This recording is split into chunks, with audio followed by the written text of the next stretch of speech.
Story number 1. When I was a child, my father told me a story that I will never forget. It was the first story he ever told me, and it was about the death of my grandfather.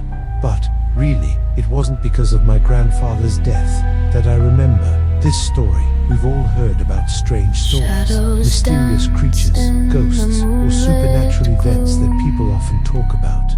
Your feelings when you hear those stories are probably the same as mine, aren't they? You think that they're just ridiculous tales, made up things that people exaggerate, or sometimes the ramblings of those who have lost their sanity. But then, one day, something happens, and everything changes. You definitely won't see the world the same way anymore. My father told me a story. At first, I didn't believe it, even though he insisted that it was true.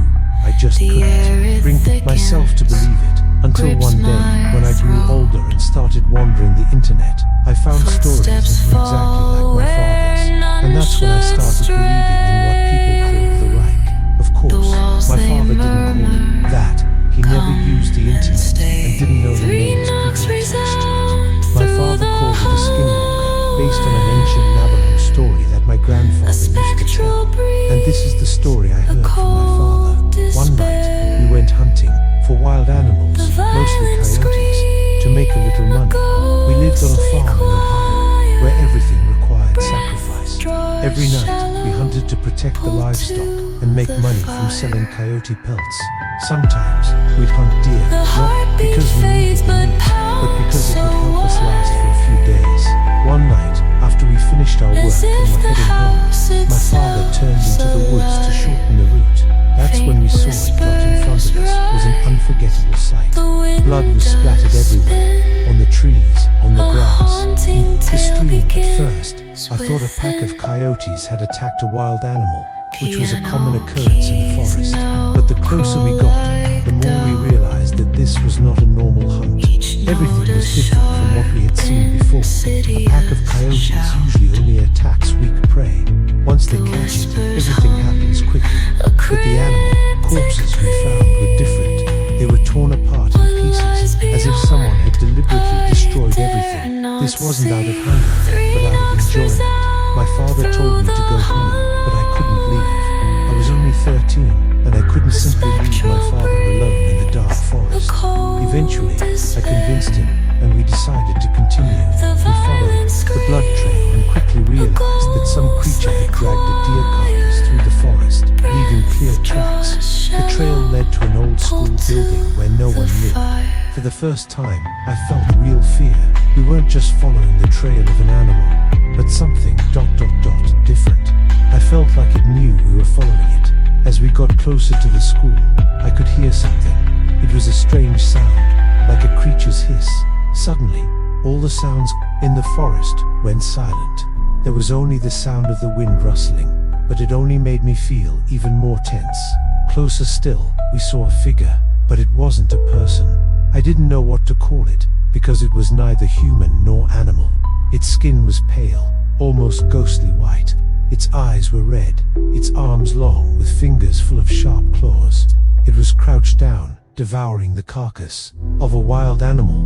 I couldn't breathe when I saw that scene. My father looked at me, his eyes full of concern. He sat down and whispered, "Stay calm, it's just a wild animal. We'll deal with it." He began to move toward the creature, but just as we got closer, something strange happened. All the sounds around us vanished. There was no wind, no animal sounds, just the creature and us. I didn't know what would happen next, but I knew that if we didn't act, things would get worse. My father cocked his gun and prepared to shoot, but just then, the creature turned around. It looked at us with an expression that words could not describe. Then it let out a terrifying screech, like the scream of a monster, and lunged toward my father.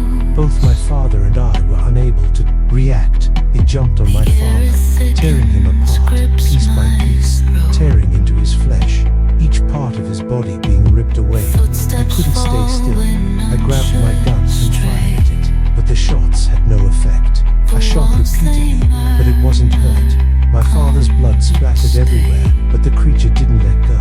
It kept tearing apart my father's body, and all I could do was scream helplessly. Eventually, I didn't know what else else to do except run. I ran through the forest, not daring to look back. I couldn't look back, but I could hear its footsteps chasing me. The sound of its growling, its heavy steps, made me feel like I couldn't escape. I ran toward the landowner's house, hoping to find safety. When I burst into the yard and saw the landowner's friends sitting round the fire, I could only scream. I couldn't say anything except loud, painful cries. They pulled me inside, locked the door, and began preparing weapons. We heard loud banging on the door. The creature was attacking. Its roar echoed again, this time closer, clearer, as if it was standing right outside. Everyone was worried, preparing to face the monster. One of the men grabbed a gun and fired a shot, but it wasn't enough. The creature still stood there, growling, and charged again. At that moment, another man managed to shoot it, severing its arm. However, the creature didn't die. It just got angrier and continued to search for its prey. We didn't know what it would do next, but clearly, our lives would never be the same again. After my father disappeared, my life was never the same. I had to endure a lot in the following months. Fear never left me. It was like a ghost following me throughout my life. Sleepless nights, nightmares about that creature constantly haunting my mind. But the strange thing was, I wasn't the only one. I began meeting other people who had also witnessed this strange event. They were locals, people who had seen or heard about events similar to what my father experienced. They didn't dare speak out publicly, but in the darkness, they whispered to me, telling about the things they had seen, the monsters they had encountered, and the times when their lives were only seconds away from ending. One of those people was a man I met in a bar near the area. He looked like an ordinary countryman, but his eyes, sharp and filled with an unspoken fear, told me he was no ordinary person. He told me a story about one night when he and his wife went hunting in that forest. They heard strange noises late at night, a screech, sounds unlike any animal he had ever known. We just thought it was a wolf or a big bear, he said in a low voice. But when we got closer, I realized it wasn't a normal animal. It was 3 times the size of a wolf, with red eyes and claws like sharp blades. That creature stared at me for a long time before it lunged at us. I only managed to shoot once, but it didn't get hurt. And then, like the wind, it vanished into the darkness. His story gave me chills. We talked a little more, but I knew that I wasn't the only one who had seen these things, and I could never escape the obsession with what my father had gone through. Then one day, I decided to go back to the forest. I couldn't live in fear anymore, and I thought that going back there might help me understand more about the creature we encountered. I didn't know what I was looking for, the truth, redemption, or just an end to the pain that I could never erase. When I returned to the forest, the air became heavy, as if the entire space was waiting for something dreadful to happen. The night covered everything, and I felt that each step I took was heavy. Everything around me was eerily silent.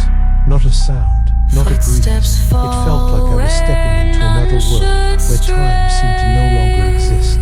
I followed the same trail my father and I had taken, and it led me to the old school, where everything had happened. The crumbling brick walls and the collapsed roof looked like something that had been abandoned for a long time. Everything around me was still, but deep inside, I felt the presence of something terrifying watching me, entering the old school. I couldn't shake the feeling that something was staring at me from the darkness. Every step I took, I heard small noises, like someone was stealthily moving around me. Cold winds blew through the gaps in the walls, but there was nothing except the darkness and the cracked stones. I kept moving deeper in, and then I saw it. The creature appeared before me again, but this time it wasn't like before. Its skin was no longer pale. It had turned black, as if another layer of skin had replaced the old one. Its eyes were still red, but this time they seemed to burn strangely, as if they were trying to devour me. It stood there, silent, watching me, and then a loud growl erupted from it. My heart raced, and I couldn't move. I just stood there, looking at it. I didn't know what it would do next, but I knew I couldn't let it have the chance to hurt me. I started running faster than ever, not looking back. I could only hear its footsteps chasing me, as if it was mocking my weakness. The feeling of being hunted, threatened, is something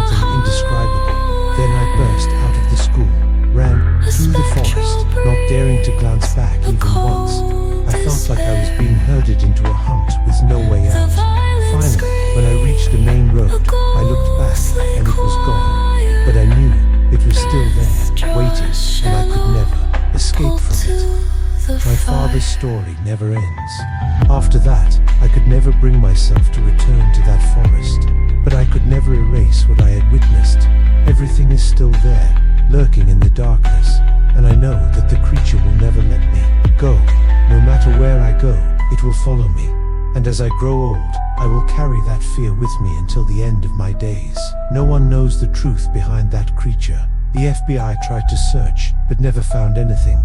We can only vaguely feel its presence on dark nights, when the winds howl and the light fades. And I, a witness, still can't understand if I'm the only one left alive after everything that has happened.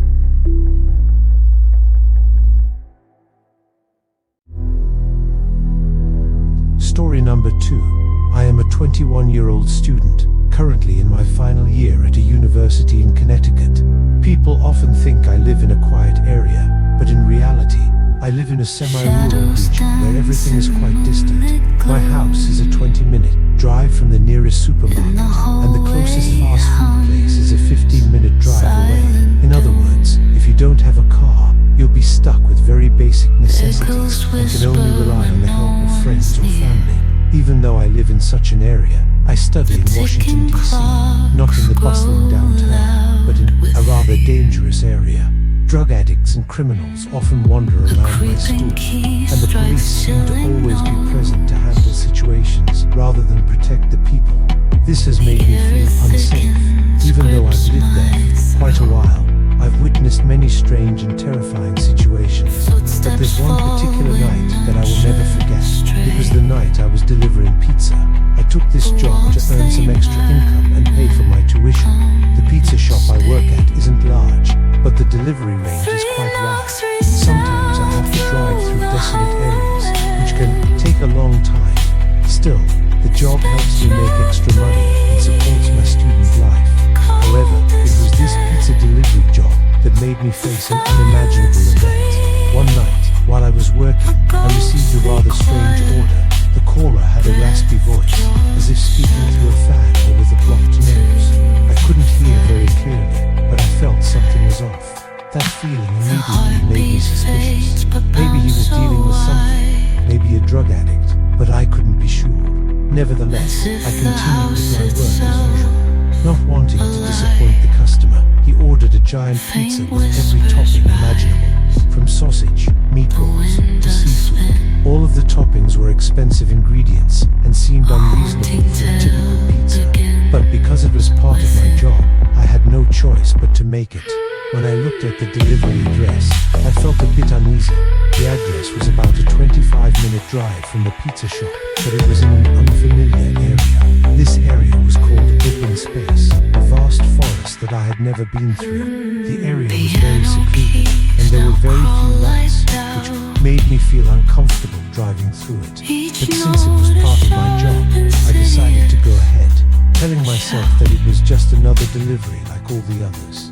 The road leading to the area grew increasingly desolate and dark. The surroundings were filled with only the sound of the wind rustling through the trees, and no other sounds.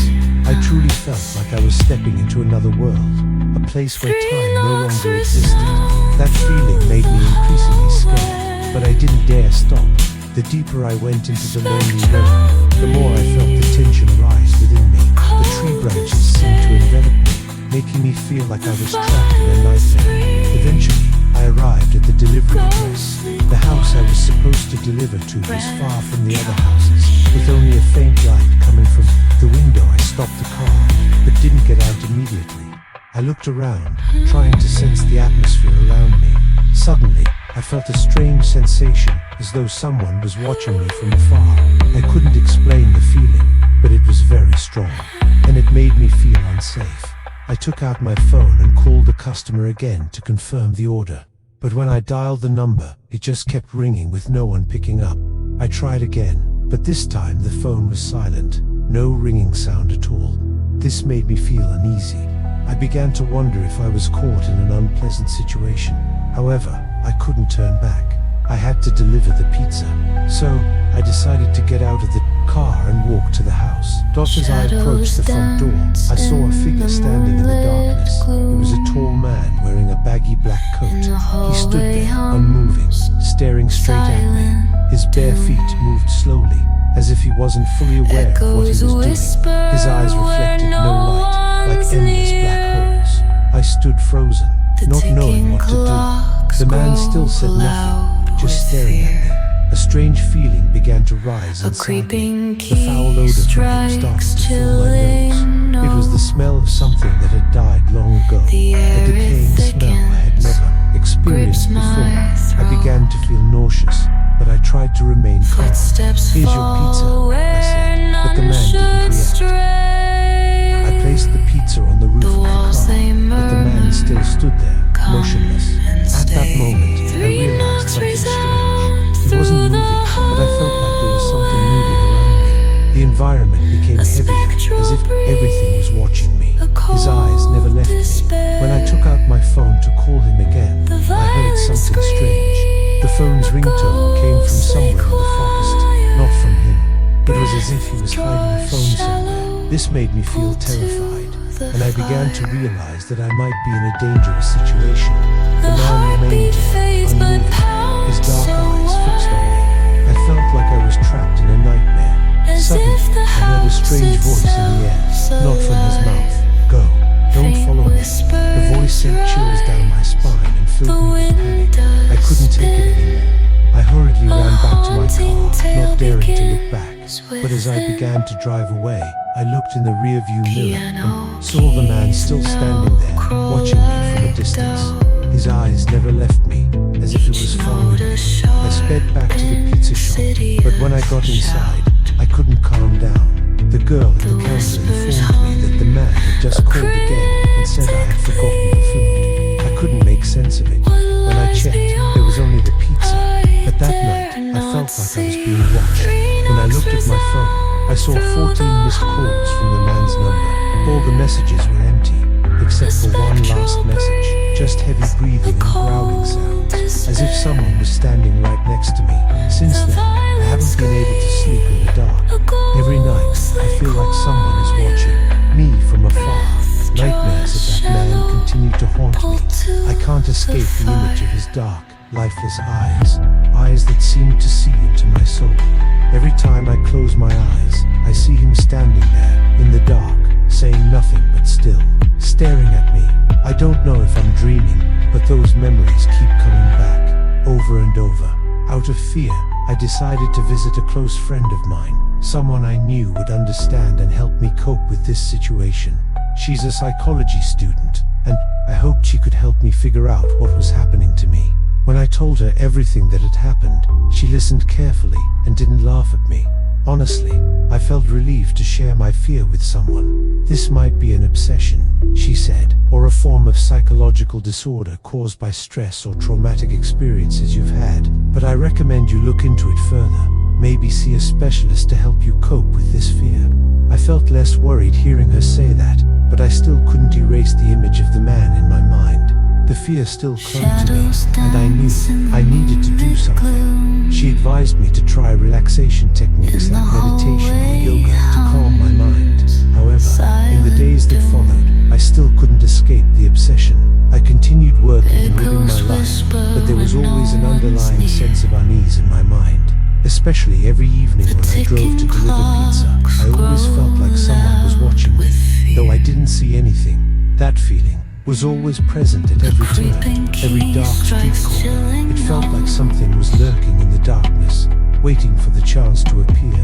One evening, when I was driving to another area to deliver a pizza, I decided to stop at a roadside cafe to relax for a bit. I sat at a table, took out my phone, and started going through the missed calls.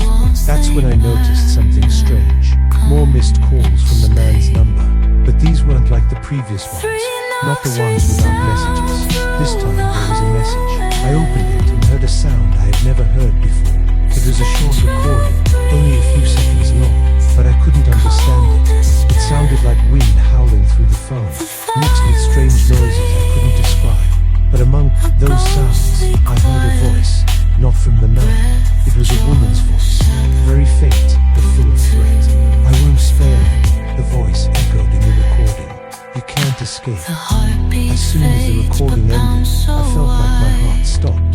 My whole body froze. I couldn't understand what was happening, but I was filled with absolute terror. Was the man really part of what I had gone through? Was this a warning? I quickly turned off my phone, trying to calm myself, but I couldn't shake the feeling that I was being chased. The world around me felt like an endless nightmare. That night, I couldn't sleep. I tossed and turned in bed, unable to push the dark thoughts. From my mind, the whispering from the recording kept ringing in my head, making me feel like I was being haunted. I wanted to call the police, but what could I explain? How could I explain that I was being harassed by someone I couldn't find, couldn't contact, and whose calls were all extremely mysterious? The next morning, I decided I had to get to the bottom of everything. I couldn't live in fear like this forever. I went to see a friend of mine, someone I knew could help me during this time. He's a private investigator, and I hoped he could help me find the truth. He didn't seem too surprised when he heard my story, just listened carefully, then made a suggestion. You need to go back to the place where it happened, he said. There's definitely a clue you missed. Everything has a reason, and I believe we can find something in that area. I hesitated for a moment, but eventually decided to follow his advice. I went back to the area where I had delivered pizza to the strange man. When I got there, I felt a distinct difference. Everything was eerily quiet. The surrounding houses were all closed, and there was no one around except me. The deserted road seemed like it hadn't been traveled for years. I decided to stop and walk around the area. Walking in the dark, I had a very strong feeling that I wasn't alone. I stopped near a house and looked inside through the window. Suddenly, I saw a figure inside the house. It was the man. But this time, he wasn't standing still. He was moving, as if he was doing something in the darkness. I saw him dragging something large out of the house and begin burying it deep in the ground. A chill ran down my spine, and I couldn't stand still anymore. I rushed back to my car and drove as fast as I could home, my heart racing with fear. I couldn't understand what was happening, but I clearly felt that I was encountering something very strange and dangerous. Since that day, I haven't dared return to that area, but every night I still hear the whispers in my head. I can't sleep, can't escape those memories. Did I fall under a curse? These unanswered questions will haunt me forever, until I uncover the truth behind all these strange events. Grow loud with fear. A creeping Story number 3. I'm 23 years old, and it was my first time testing out new gear in the Ozarks Forest, Arkansas. It was an amazing experience. I had spent the entire month saving money for this equipment. Boots, combat armor, even a military grade gas mask. It was like a Christmas gift to myself. I also brought along a few personal prototypes to test.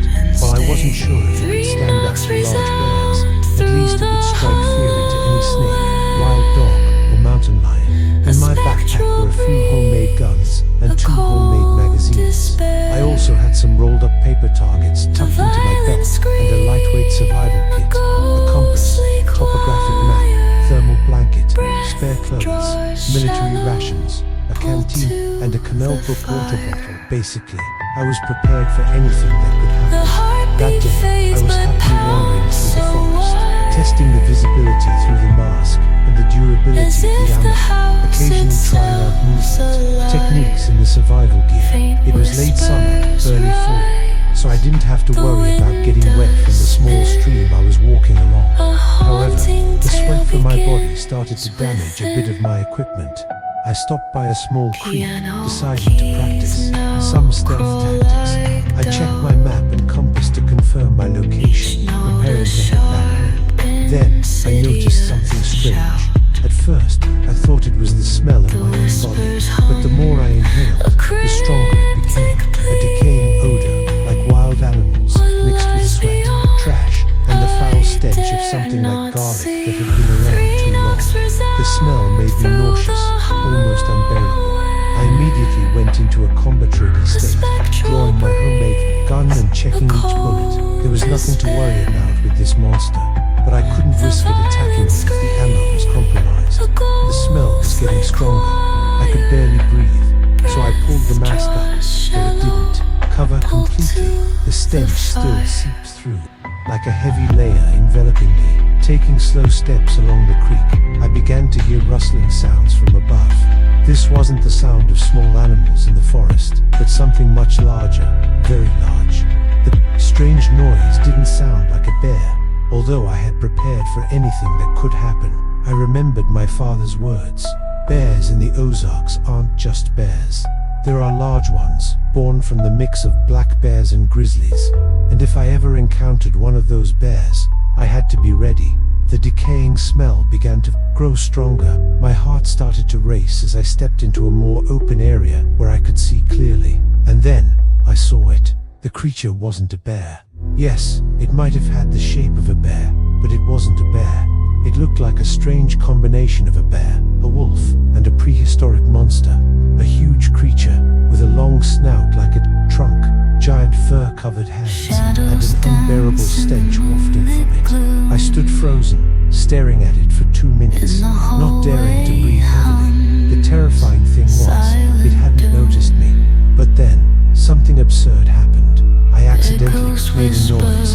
A loud fart broke the silence in the forest. All I could hear at that moment was my own breath, the foul stench from the creature, and a deathly silence enveloping the space. The creature stopped. It turned its head toward me, lifting its long, bizarre snout to sniff the air, as if trying to determine where the stench came from. I could barely breathe, my body paralyzed with fear. It stood up straight, and I realized that the shoulder I thought was a bear's shoulder was actually a horizontal muscle mass, like an elbow. Its hands were enormous, capable of easily crushing me into pulp. I couldn't think anymore, I just acted. From deep within, I felt my fight instincts surge. I quickly pulled out the gun and shot straight at it. A loud bang, but the bullet only kicked up dirt. The creature wasn't harmed, it just paused slightly, as if it hadn't felt anything. Once again, I pulled the gun and shot, this time at its face. The shot echoed, but the bullet only made it recoil a little, as if its head meant nothing. I felt like I was facing a creature that was indifferent, unfeeling. The gun couldn't take it down. I screamed, my voice distorted in the tense air, and fired again, but to no avail. The creature, like a huge bear, bent down and then charged toward me, taking a lopsided step, as if it had no fear of me. I turned and ran. My legs stumbled, but it seemed I was outpacing it. It stopped, and I kept running, not daring to look, back until night fell and the light began to fade. That was when I began to understand. When I got home, my father didn't believe me. He refused to accept what I had seen, but his eyes were full of worry. He had lived here all his life and knew all about the big bears, but what I encountered was something he couldn't have imagined. I wasn't afraid. What I felt was just curiosity, a strange challenge that I couldn't explain. I didn't run because I couldn't take my eyes off it. And anyway, I survived to tell the story. After returning home, I told my father what had happened, but the truth was, he didn't believe me at all. He refused to accept that I had actually encountered something beyond imagination. My father had lived here his whole life. He knew all the animals in the forest, but the thing I encountered wasn't any creature he'd ever seen. He just shook, his head hesitating, as though I had pulled something unexplainable out of a book he couldn't read. However, there was one thing I couldn't deny. The strange feeling still clung to me throughout that time. That feeling like there was a darkness following me every night, even though I had safely returned home. It seemed that every step I took, every time I turned my head, I felt like it was there, somewhere in the darkness, lurking and waiting. One night, while I was sitting alone in the living room, the light from the overhead lamp suddenly started, flickering, causing me to get up and check. At that moment, I thought it was just a small glitch in the house's electrical system, but as soon as I stood up, I heard a strange noise. It was the sound of scratching at the door. I heard it clearly, as if a giant hand was scratching at my room's door. A cold chill ran down my spine, but I couldn't move. The feeling I had experienced in the forest, the paralyzing fear, came rushing back. The heavy footsteps on the porch were clearly audible. I didn't know what I was facing, but I couldn't leave. I just stood there, my heart pounding. The light from the lamp flickered harder, as if someone was toying with it. And then, the smell, the unmistakable stench of decay, hit my nose again. Suddenly, the smell grew so strong I couldn't breathe. It was like I was being submerged in it, and there was only one thing I was sure of. It didn't come from the window outside, but from right here in the living room. I turned around, looking, but the room was empty. All the doors were tightly shut, with no sign of anyone being in the house. My eyes suddenly caught sight of a small, dark shape sliding along the wall at the far end of the room. It couldn't be here. My heart stopped, the fear spreading throughout my body. I tried to breathe, but the suffocating air just made me feel worse. I decided to go to the front door and check, hoping everything would be fine. But when I opened the door, a cold gust of wind blew in, and I saw it. Standing at the far end of the yard, just a few meters away, was a tall creature with thick, dirty fur, its eyes gleaming in the darkness. It was, indeed, the thing that attacked me in the Ozarks forest, the thing I called Gork. But now, it wasn't just a nightmare, it was a real entity, a creature like a bear, but not a bear. It stood there, staring at me with cold eyes, as if waiting for me to react. But instead of charging in to attack me, it just stood there, breathing. I felt that I was no longer its target. It didn't attack, just stood there, in the darkness, like a predator waiting. And I realized the most important thing. I couldn't continue living in fear like this. I couldn't keep running away forever. I closed the door, immediately turned around, and ran up the stairs. But I couldn't stop looking out the window into the darkness. The creature still stood there, unmoving, just looking at the house, as if waiting for me to step outside. I stood there, gasping for breath, as if feeling the threat hanging in the air. The next morning, I decided to leave my father's house. I couldn't tell him what had happened, because I knew he wouldn't believe me, but I knew I couldn't live in that house anymore. There was no place that was safe. There was no place where I could feel peace. For one thing, I knew this truth. If a creature like Gork exists, it's not just in the forest. It could be right behind your door, and you never know when it will come. Pull to the fire. Story number 4. Something followed us out of the Washington forest. This happened around November last year, right after I moved to Washington. Being new here, I particularly enjoyed the mountains and forests. The fresh air, the towering trees, and the peaceful feeling made me feel at ease. In my old hometown, there was no place like this. A few new friends, guys, who were more into the forest than people suggested, taking me to a secret campsite deep in the woods. I thought, why not? I could use a break after a stressful week of work. I packed my gear, cleaned my gun, and drove to a friend's house in the group. We drove nearly 30 miles north, close to the Canadian border, to a deep forest, so thick with trees it seemed endless. There were 6 of us, with 2 dogs, 1 Labrador and 1 Rottweiler. Everyone had weapons, either hunting rifles, shotguns, or a handgun at their hip.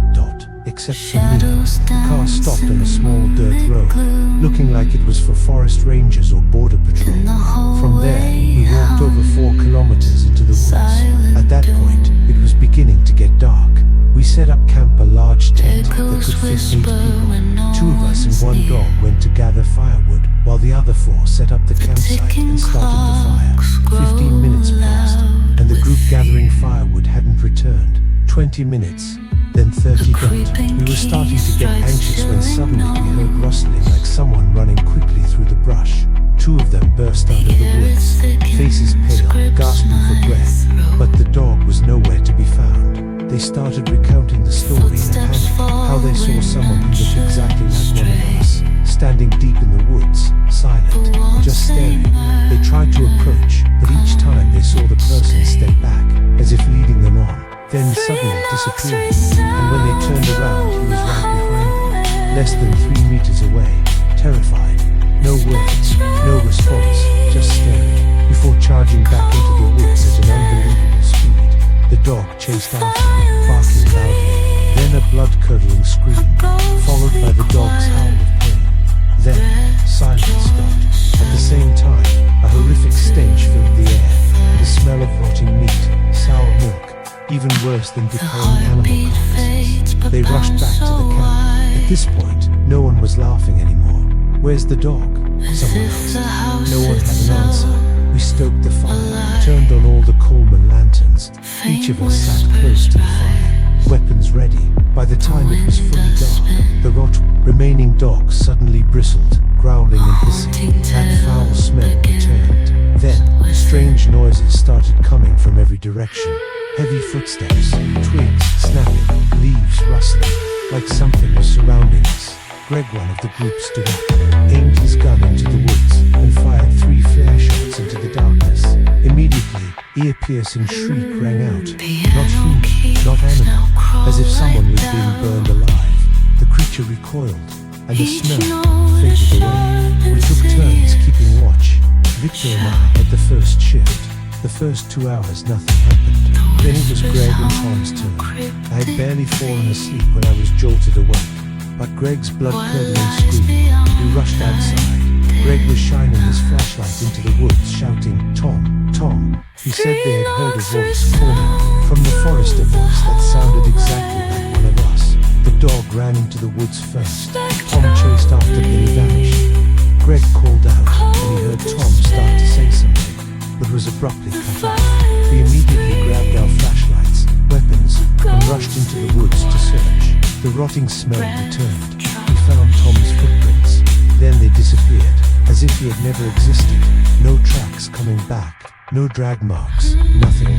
Suddenly the person behind us screamed.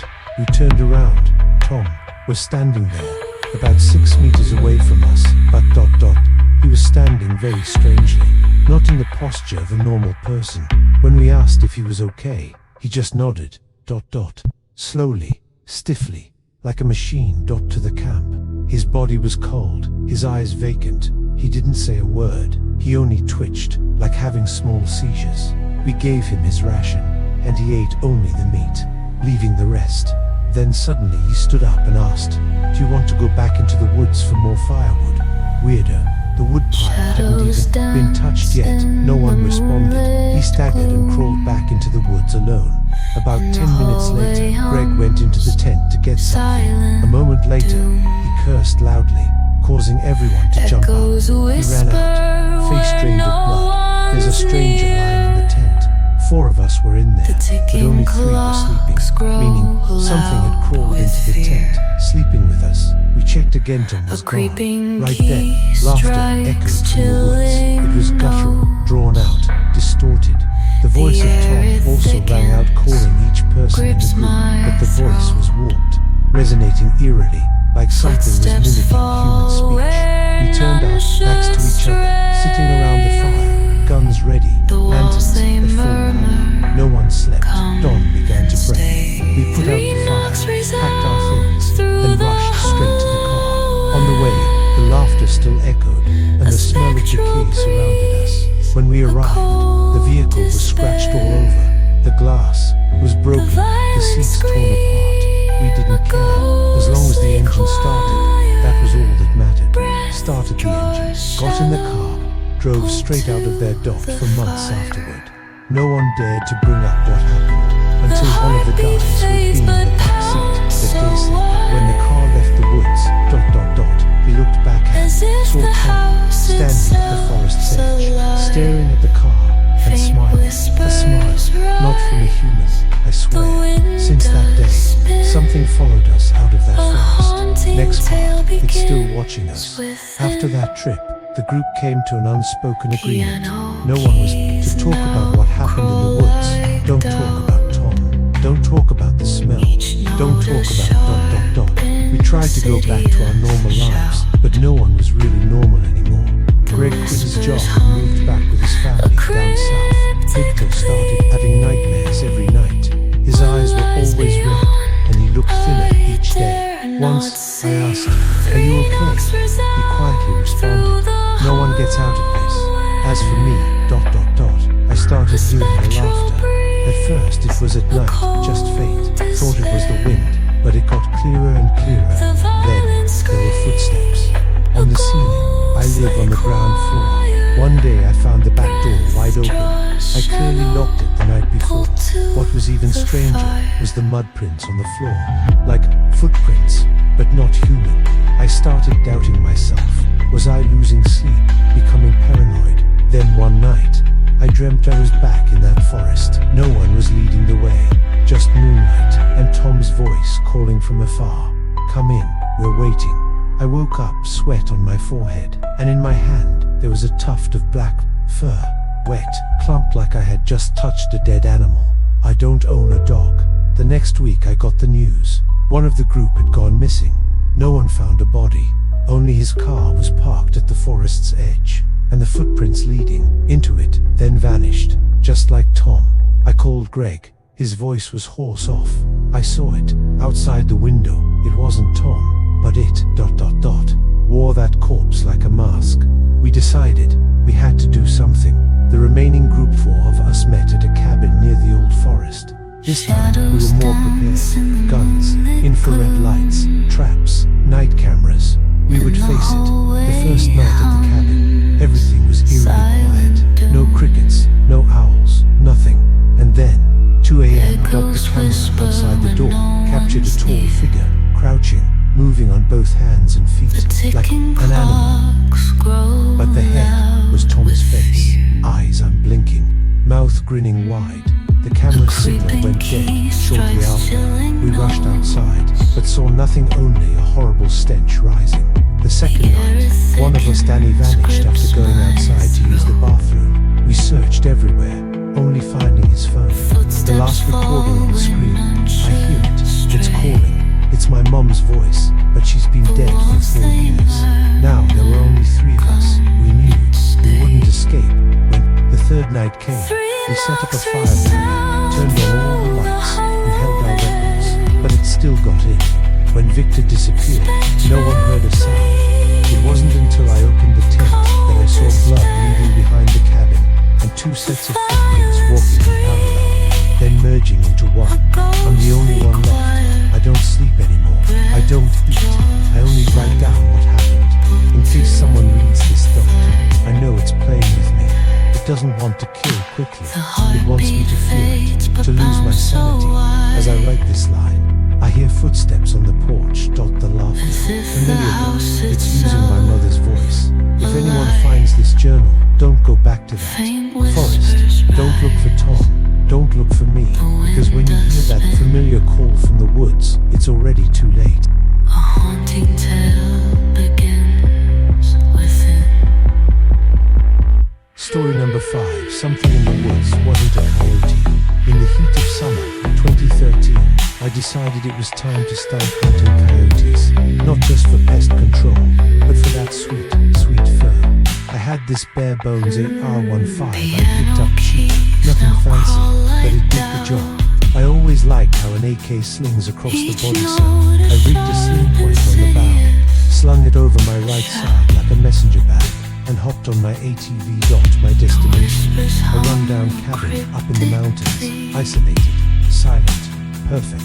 The second I got there, I took the key from the ATV and started checking the area. See, I'd been baiting predators, tossing rabbit cuts, squirrel remains, anything to draw something in. This time, the bait was gone, and something in the air felt wrong. The guy who lived just down the mountains pulled out in his old car, right as I stepped into the woods. I paused. Every step I took, I swore I heard another one right behind me, shuffling through the brush. Dot, stop, step, shuffle. Then I saw it. Not a coyote, not a deer. Something tall, thin, almost stick figure shaped, standing downhill, maybe 30 yards out. I waved. It moved, slipped behind a tree. I didn't chase it, didn't even want to. I walked right back to the cabin, sat down on the porch, cracked, opened a bottle, and kept the lights off. Then, in the distance, yelping coyote calls. But they changed, turned into something else. Help me. It was faint, far, but unmistakably human. I looked over to the neighbor's cabin, no lights. Then I remembered, he left. Help me. Closer now. My gut twisted. I thought, maybe someone's hurt, stuck in the woods. So I grabbed my AR, started my ATV, and followed the voice. It was leading me down an old, narrow trail, one I'd driven before. I approached a U-shaped dip, coasted down without breaking. Then helped me. Right in front of me, I panicked, tried to swerve Everything went black. I woke up with dirt in my mouth. The ATV was on top of me. My leg pinned. I couldn't move. My arm was bleeding. My head was pounding. I reached for my AR still slung around my neck. The handgun was cracked. Stock busted. But the trigger still clicked. 30 rounds. That's all I had. The woods around me were silent. To silent. Not even wind. Then I heard shuffling. Soft at first. Then closer. Help me. It wasn't a scream now. It was raw, like something mimicking a human voice without knowing how one actually works. I stayed quiet, breathing through clenched teeth. Then something loomed over the ATV. 9 feet tall, maybe more. The way it stared at me like a bartender watching someone pass out drunk on the floor. Just curious, I didn't look at it directly. TOULDN, single quotes T.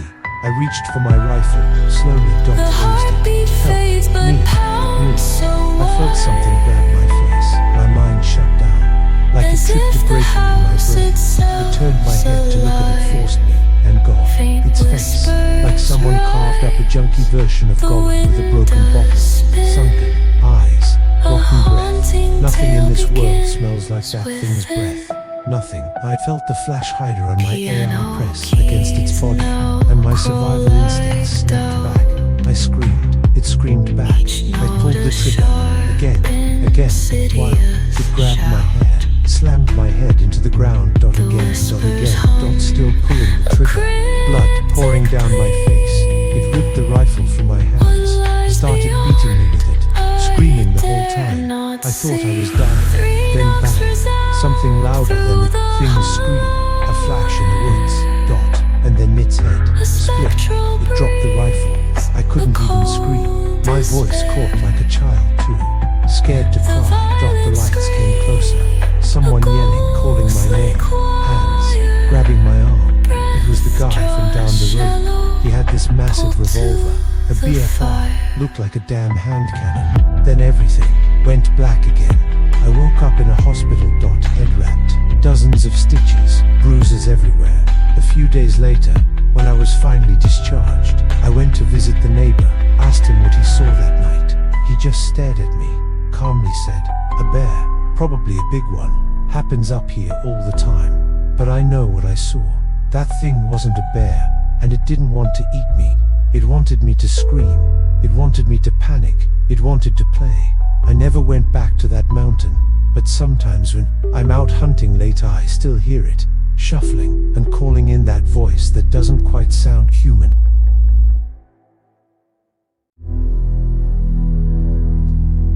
Story number 6, part 1, Childhood Memories. A kid, I thought it was one of the happiest Thanksgivings ever, but it turned out to be the first time I was almost killed by someone I'd never met, but who knew my name. I used to think that nothing really bad ever happened to my family. We weren't rich, but we were happy. And every time I looked back on my childhood, I saw this golden haze, family barbecues, summer road trips, and of course, Thanksgiving. But there was one Thanksgiving, one I always thought of as the best one, until recently. Now I can't think about it without my chest tightening, like someone's slowly tying a cord around my ribs. It was 1993, I was 8 years old, and my family was making the long drive across the state to spend Thanksgiving with my mom's sister, my Aunt Rachel, and her husband, Uncle Jim. We didn't see them super often, but when we did, it felt like Christmas came early. I adored my cousins, and my mom and Aunt Rachel were as close as sisters could be. Their voices sounded almost identical. That year, the moment we pulled into their driveway, me and my cousins sprinted around the yard like maniacs. We built leaf piles. We played tag until our lungs burned. It was one of those cold but clear November days where your ears get thick, but the sun still makes everything glow. At some point, we were all called in for dinner.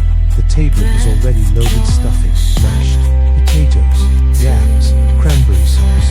The turkey sat in the middle like a trophy. Everything smelled like heaven. I remember grabbing my plate, trying to stack it way too high.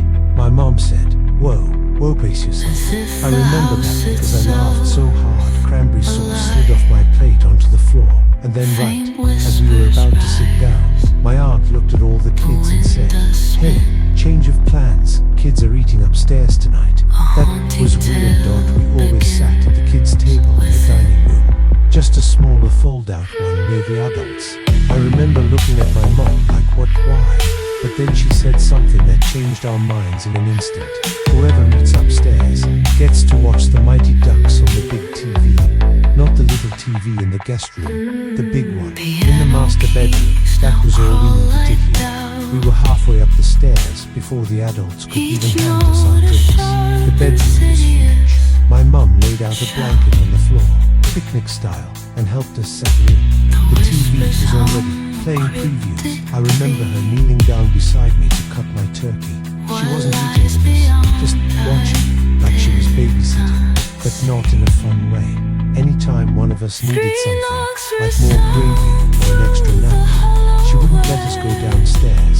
She'd say, "Just stay here, I'll bring it up." Even when one of my cousins wanted seconds of pumpkin pie, she said, "You just enjoy the movie, I'll be right back." I remember thinking, man, Mom is being really cool tonight. She stayed up there with us the whole time. We ate, we watched movies, we even got dessert in bed. Dot. It felt like a dream. Dot. And eventually, one by one, we passed out, warm, full, happy. Dot. Me, my cousins, curled up like puppies in the giant master bed. The next morning, we drove home, and that was that. That was my memory. A perfect night, until 30 years later, when I asked my dad a simple question, just a joke really. We were sitting on the back porch, and I said, "Hey, remember that one Thanksgiving where we got to eat in Aunt Rachel's bedroom and watch the Mighty Ducks? Why didn't we ever do that again?" And I swear the man froze. He was halfway through sipping his coffee, and he just stopped. He lowered the mug, looked straight ahead, and then turned to me with this expression I didn't recognize. Not confusion, not nostalgia, fear. Part 2. The truth is, underground me, Dad set his coffee down, ran a hand over his face. Then he said quietly, like someone checking over their shoulder, "Don't tell your mom I told you this." That's how I knew. Whatever came next wasn't a story he liked remembering. He started slow, hesitant. Dot. The words came out like stones being pulled from a deep, muddy well. He said, "Everything you remember, yeah, that part's real. Dot. Dinner, your cousins, the TV, the whole thing. But you kids weren't. Sent upstairs for a movie night. You were sent upstairs to stay out of the way, because, ... we were in danger." It started with a phone call. My uncle answered the house phone. We're still mounted on the wall back there. He said someone asked to speak to Aunt Rachel. That was strange enough on Thanksgiving night, but he handed her the phone. She was gone for maybe 2 minutes. That when she came back, she wasn't the same. She sat down without touching her food, didn't speak, didn't even blink much. When Uncle Jim asked what the call was about, she just said, "Someone from work." No big deal, but something in her voice was off. It wasn't her voice, exactly.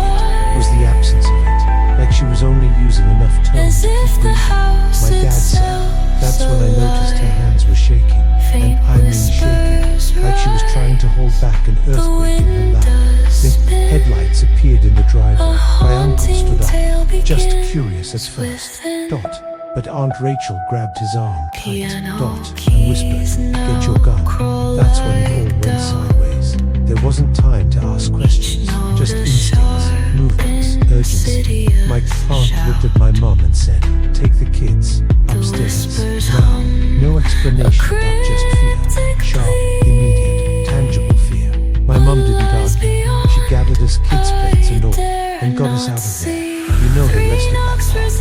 We went upstairs, watched movies, thought it was the best night ever. But meanwhile, dashed downstairs, ...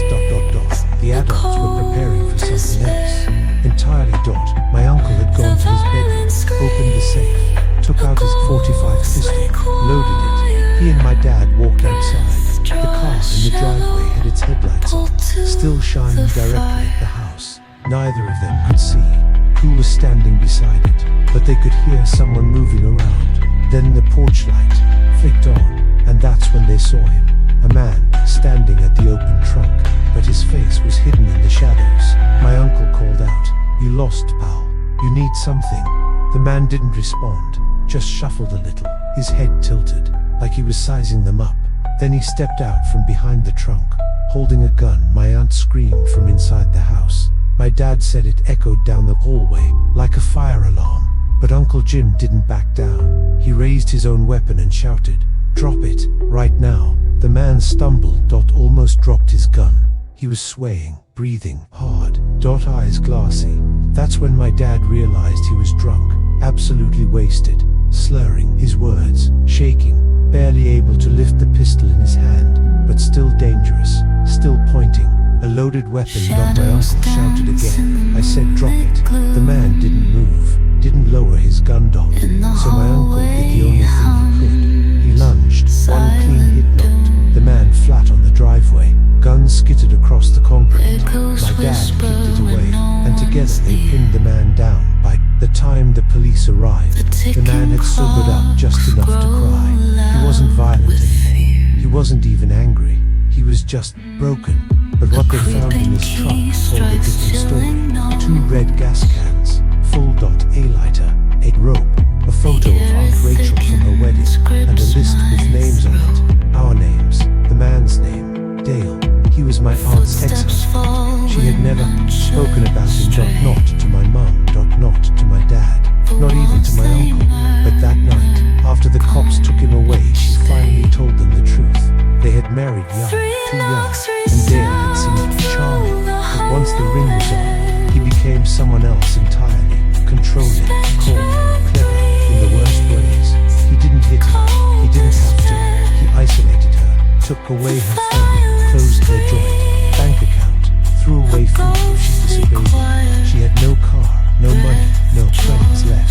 She was a prisoner in her own home, until one night she escaped, walked 3 miles to a payphone, begged her mum, my grandma, to come get her. After that, she disappeared, moved across the state, changed her name, back, and swore my grandma to secrecy. Even when she met Uncle Jim, she told him nothing. She thought Dale was gone, dead, maybe or lost, but she was wrong. 10 years later, he found her. He called the house, and when she heard his voice, she said it was like feeling ice pour down her spine. He said, "I'm coming over, Rachel. I want to see the family.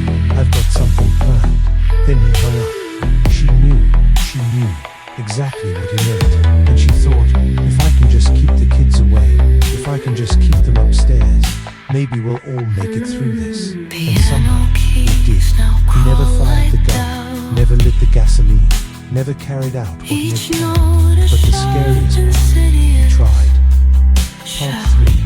Ghosts of Memory. Dale was arrested that night, taken in process, and somehow not charged with attempted murder. They said he never fired the gun, said he was too drunk to have formed intent. The cops did confiscate his firearms. They did press charges, just lesser ones. He served a few years, then he disappeared again, faded into whatever small town crack in the floorboards he crawled out of. My aunt never spoke of him again, and neither did my parents. I asked my dad, why didn't anyone tell us? Why didn't you say anything all these years? He just shook his head, looked at me and said, because, to us, it was over. But the way he said it didn't sound like closure. It sounded like a hope, a wish, a gamble. My aunt passed away last spring. Uncle Jim is in a home now, doesn't remember much anymore. My mom slowed down a lot, Dad too. They're in their 70s now, and Dale, if he's still alive, would be, what, mid to late 70s. Old. Weak. Harmless. Right, that's what they tell themselves. That's what I try to believe. But something about that night never really ended. There's this thought I can't shake, this feeling. What if that night wasn't his last attempt? What if he's been watching all along, waiting? Maybe he wasn't done. Maybe he never will be. A few months ago, I got a letter.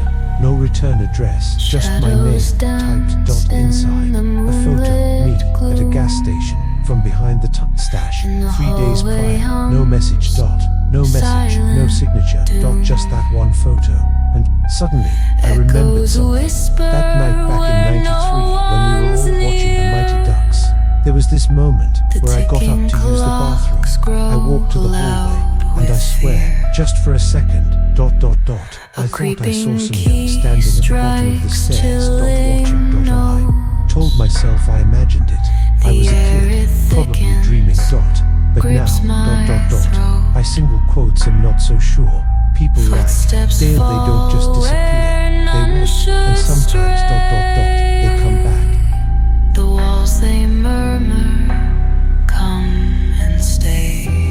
Story number 7. I thought I was just looking for my pet dog until I realized I almost got pulled into something very wrong about 10 years ago.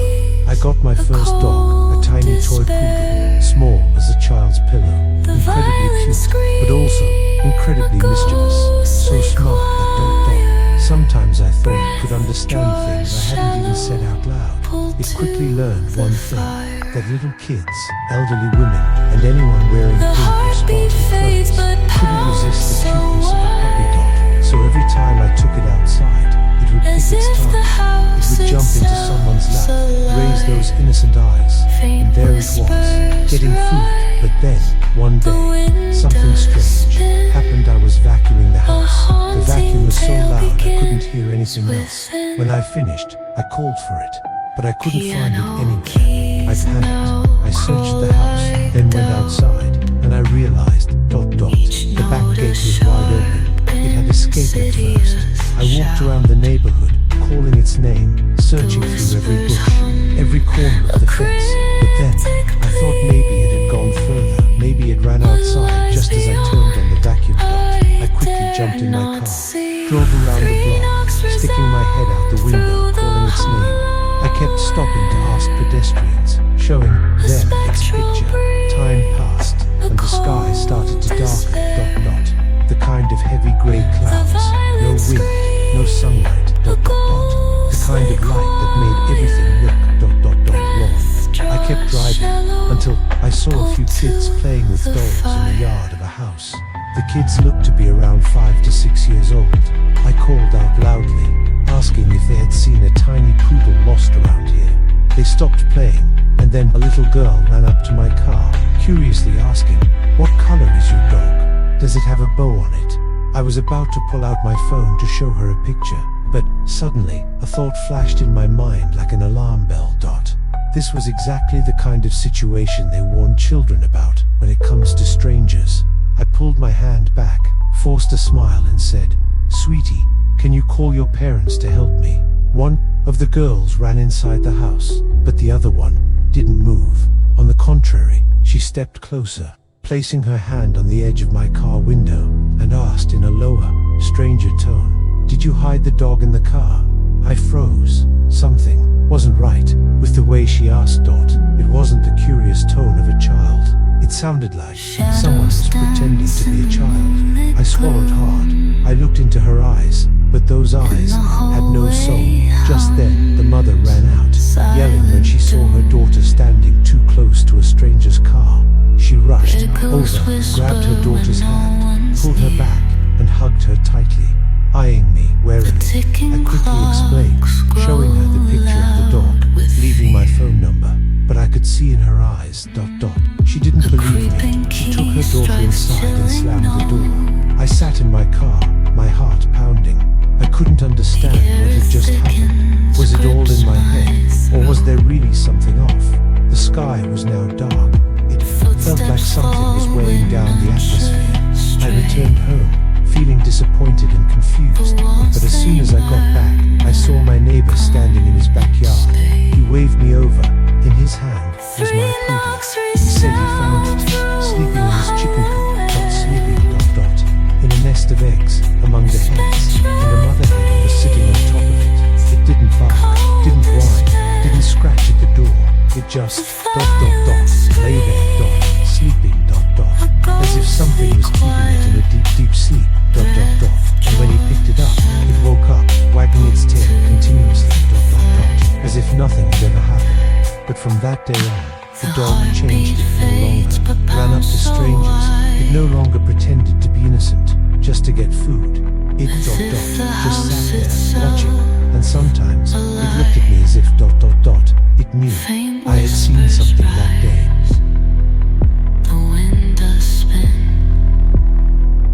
Story number 8, The Whistling Sound journey in college. During my senior year, I worked part-time on my grandfather's farm, mainly taking care of the cattle. He often assigned tasks remotely, and I handled almost everything without him being present. Around the beginning of November, when winter was starting to set in, darkness also came early. Every day after baseball practice, which ended at 5:30 p.m., I would head to the farm in the fading light. One day, I went about my usual routine, changing clothes, scooping feed into buckets, and taking it to the first herd of cattle on the farm. But then I realized I had forgotten to bring the key to open the gate for the second herd. Frustrated, I ended up carrying 2 buckets at once, walking across a 40-meter stretch of land from the fence to the feeding trough. As I walked, I tried to keep my spirits up by whistling a vague melody, just some spontaneous whistling from my tired mood. When I turned back and placed the last buckets on the truck bed, I suddenly heard a sound from the forest next to me. It was whistling, but not mine. It sounded very close, very clear. I froze. That area was wild. No one lived there. I tried to reassure myself. It must be a mockingbird, ... or the wind. Then I went back to work. In the following days, I stopped whistling, but the whistling continued, regular, familiar, and each day, it grew clearer, sounding more and more like a person. Then one day, it sounded as though someone was standing right next to me, whistling the same melody. Strangely, I began to ... get used to it. It seemed like every day, I looked forward to hearing it as part of my routine. But then, one afternoon, there was no more whistling. That day, I remember clearly I had brought the key. When I got to the gate for the second herd, I struggled with the lock, and suddenly, clang, the bunch of keys fell onto the thick grass. Annoyed, I muttered, "Damn it," and bent down to search . At that moment, ... I heard a sound, weak, drawn out, like a groan or a gurgle, coming from the other side of the wilderness. I wasn't scared, just curious. Who was there? The forest wasn't part of my property, but there was no one living close by. I decided to leave the truck by the side of the road, took a few steps, and climbed over the fence into that piece of land. The terrain there was steep and thick with trees. The deeper I went, the air became dense with a foul smell, like rotten garbage mixed with the smell of wet wild animals. As I walked, I kept hearing that sound, a groaning, almost beckoning. Then I heard it. Damn it. But that voice, it wasn't a normal human voice. It was hoarse, dragged out, distorted, like someone learning to speak, or someone who had never spoken English properly. It sounded like an old smoker trying to mimic my voice. I stopped dead in my tracks. A moment later, it came again. Damn it, damn it, damn it, repeatedly, as if practicing the tone. I hid behind a large tree, listening to that voice, getting more and more annoyed. Every inflection, every tone, every hint of frustration when I spoke everything was being repeated perfectly, sending a chill down my spine. My heart began to race. I pulled out my phone, turned on the flashlight, and started slowly walking up the slope. "Hey, this is private property," I shouted. But before I could finish the sentence, I saw a dot in the faint light from my phone's flashlight. A scrawny, naked figure was crouching in a ballet-like pose, just a few meters away. Its eyes reflected the light abnormally large. When I appeared, it didn't move its body, but instead twisted its neck like a robot to stare directly at me. Its head was long, narrow, and its neck was too long for its body. The skin clung to its bones, with its ribs clearly visible through the skin. A moment of eerie silence. Then slowly, it stood up, its body unnaturally tall, arms hanging limply, moving as if it were being controlled. It opened its mouth, ... Damn it, my voice, exactly the same. No deviation. I turned around and ran. The feeling wasn't like running, but like my body couldn't keep up with the pace of my legs. I didn't dare look back. I jumped over the fence, hopped into the truck, and drove off at full speed. Since that day, I continued working on the farm, but I never told anyone, no one, not even my grandfather. Only a few times, when night fell, I would hear ... the familiar whistling sound.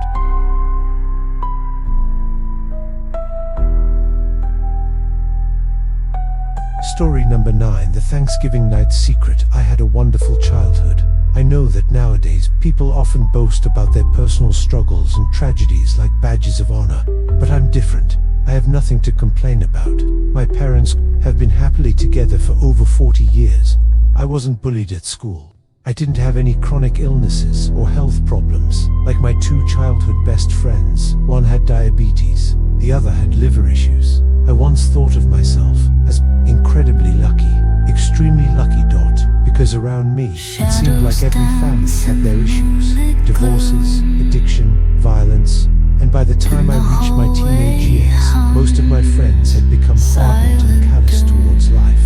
But I stayed innocent, still thinking the world was a predictable, easy place to live. But everything changed at Thanksgiving of 2005. I was 15 years old, and that was the first time I learned that no family is truly perfect. I had an uncle almost 20 years younger than my dad. He was the surprise baby of the family. My dad had been an only child, and then, suddenly, my grandparents had another child when they were older. My uncle was always pampered, protected, and this made him quite different. While my dad had been a Marine, serious, disciplined, somewhat tough, my uncle was the wandering artist type of failed musician, an unsuccessful painter, and a writer no one read, but he was cheerful, funny, charming. I had always admired him. I could say I enjoyed spending time with him more than with my dad. He understood me, listened to me. While my dad was always serious, dry. And then, that Thanksgiving came. My parents said my uncle would be bringing his new girlfriend over. I was curious, I was excited. Anyone who dated my uncle must be as cool as he was. And then the day came. She was beautiful, dressed in a leather jacket, full sleeves of tattoos, with piercing, cold eyes. There was something very captivating about her. But she wasn't like anyone in my family I had ever met. Everyone was still cheerful, eating the traditional meal turkey, mashed potatoes, pumpkin pie. Everything seemed perfect. After dinner, the group split up.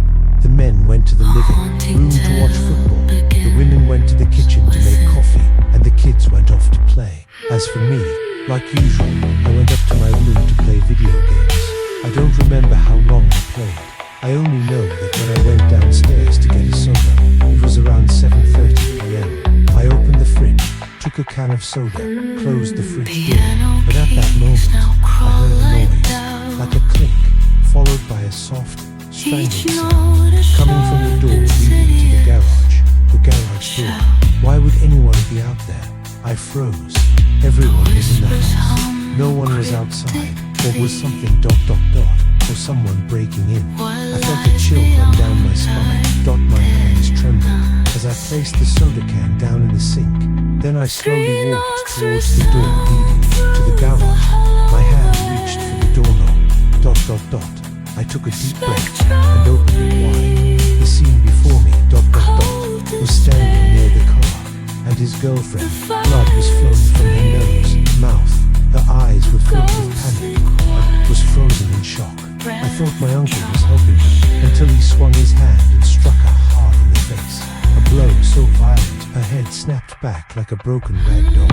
I quickly slammed the door shut, my heart pounding, then ran straight into the living room where everyone was laughing and watching football. I could only manage to say, Uncle Tony. In the garage, his real name wasn't Tony, but even now, I still don't want to mention his real name. What happened next? Exploded. My dad, my uncle, and a few neighbors rushed to the garage. There were shouts, sounds of punches and kicks, then the loud sound of police sirens. The adults told me to go upstairs immediately. I had never seen my parents so angry and scared. I thought they were angry at me, but they weren't. Later, my parents told me the truth. They had kept hidden for many years. They knew Uncle Tony wasn't right. They knew he had stolen, been involved in drugs, and even swindled money from my grandparents. They still let him come over because ... They didn't want me growing up with hatred. They wanted me to keep some good memories of the uncle I once admired, and perhaps they never expected the dark side of him to be so horrifying. His girlfriend, this beautiful, rebellious woman, had to be hospitalized. Her face was swollen, Her grips nose was my broken, her throat. lips were torn. My parents paid for her hospital bills. Footsteps My mom even visited her, and according to her, she only said, "Do whatever you want. The We walls will they always support you." A few weeks later, she officially pressed charges against Uncle Tony, and in court, she testified about something I will never forget. She didn't scream when she was hit, because every time she screamed, he hit her harder. I was devastated. I had once looked up to Uncle Tony as a childhood hero, and now, every time I think of him, I only see a monster. At first, I wasn't angry. I was just ... hurt. I kept wondering, did she betray him? Lie? Is there any reason to explain? No. There I is in single quotes. No one deserves to be beaten like that. No one deserves to live in fear just because they loved the wrong person. Uncle Tony was sentenced to 6 years in prison. He served 3 years before being released, and from then on, my family cut all contact with him. I never wanted to see him again, and I tell this story not to end with any moral lesson, but just to say, sometimes the thing that sends chills down your spine ... isn't the strange noises in the night, isn't the figure in the mirror ... but the horrifying truth hidden behind the face of someone you once loved the most.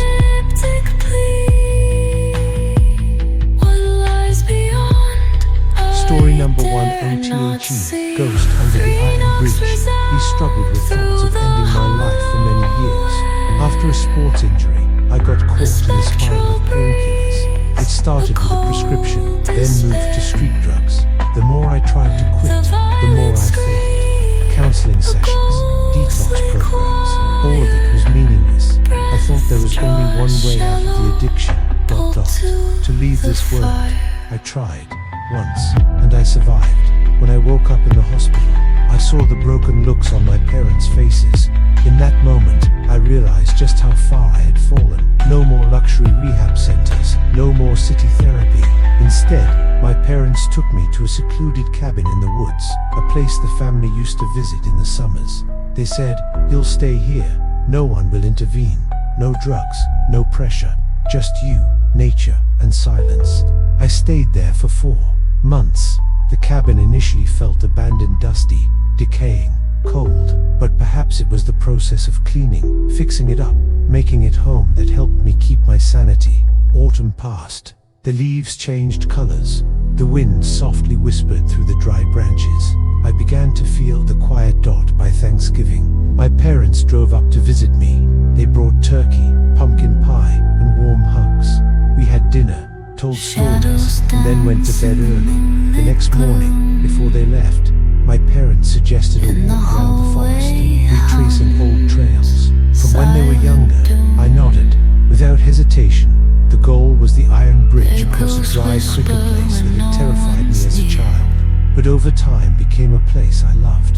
We walked along the winding path, dry leaves crunching underfoot. The forest was eerily quiet. No birds, no wind, only the sound of our breathing. And then, when we reached the Iron Bridge, we saw him, a man standing silently by the railing, his gaze fixed downward into the creek below.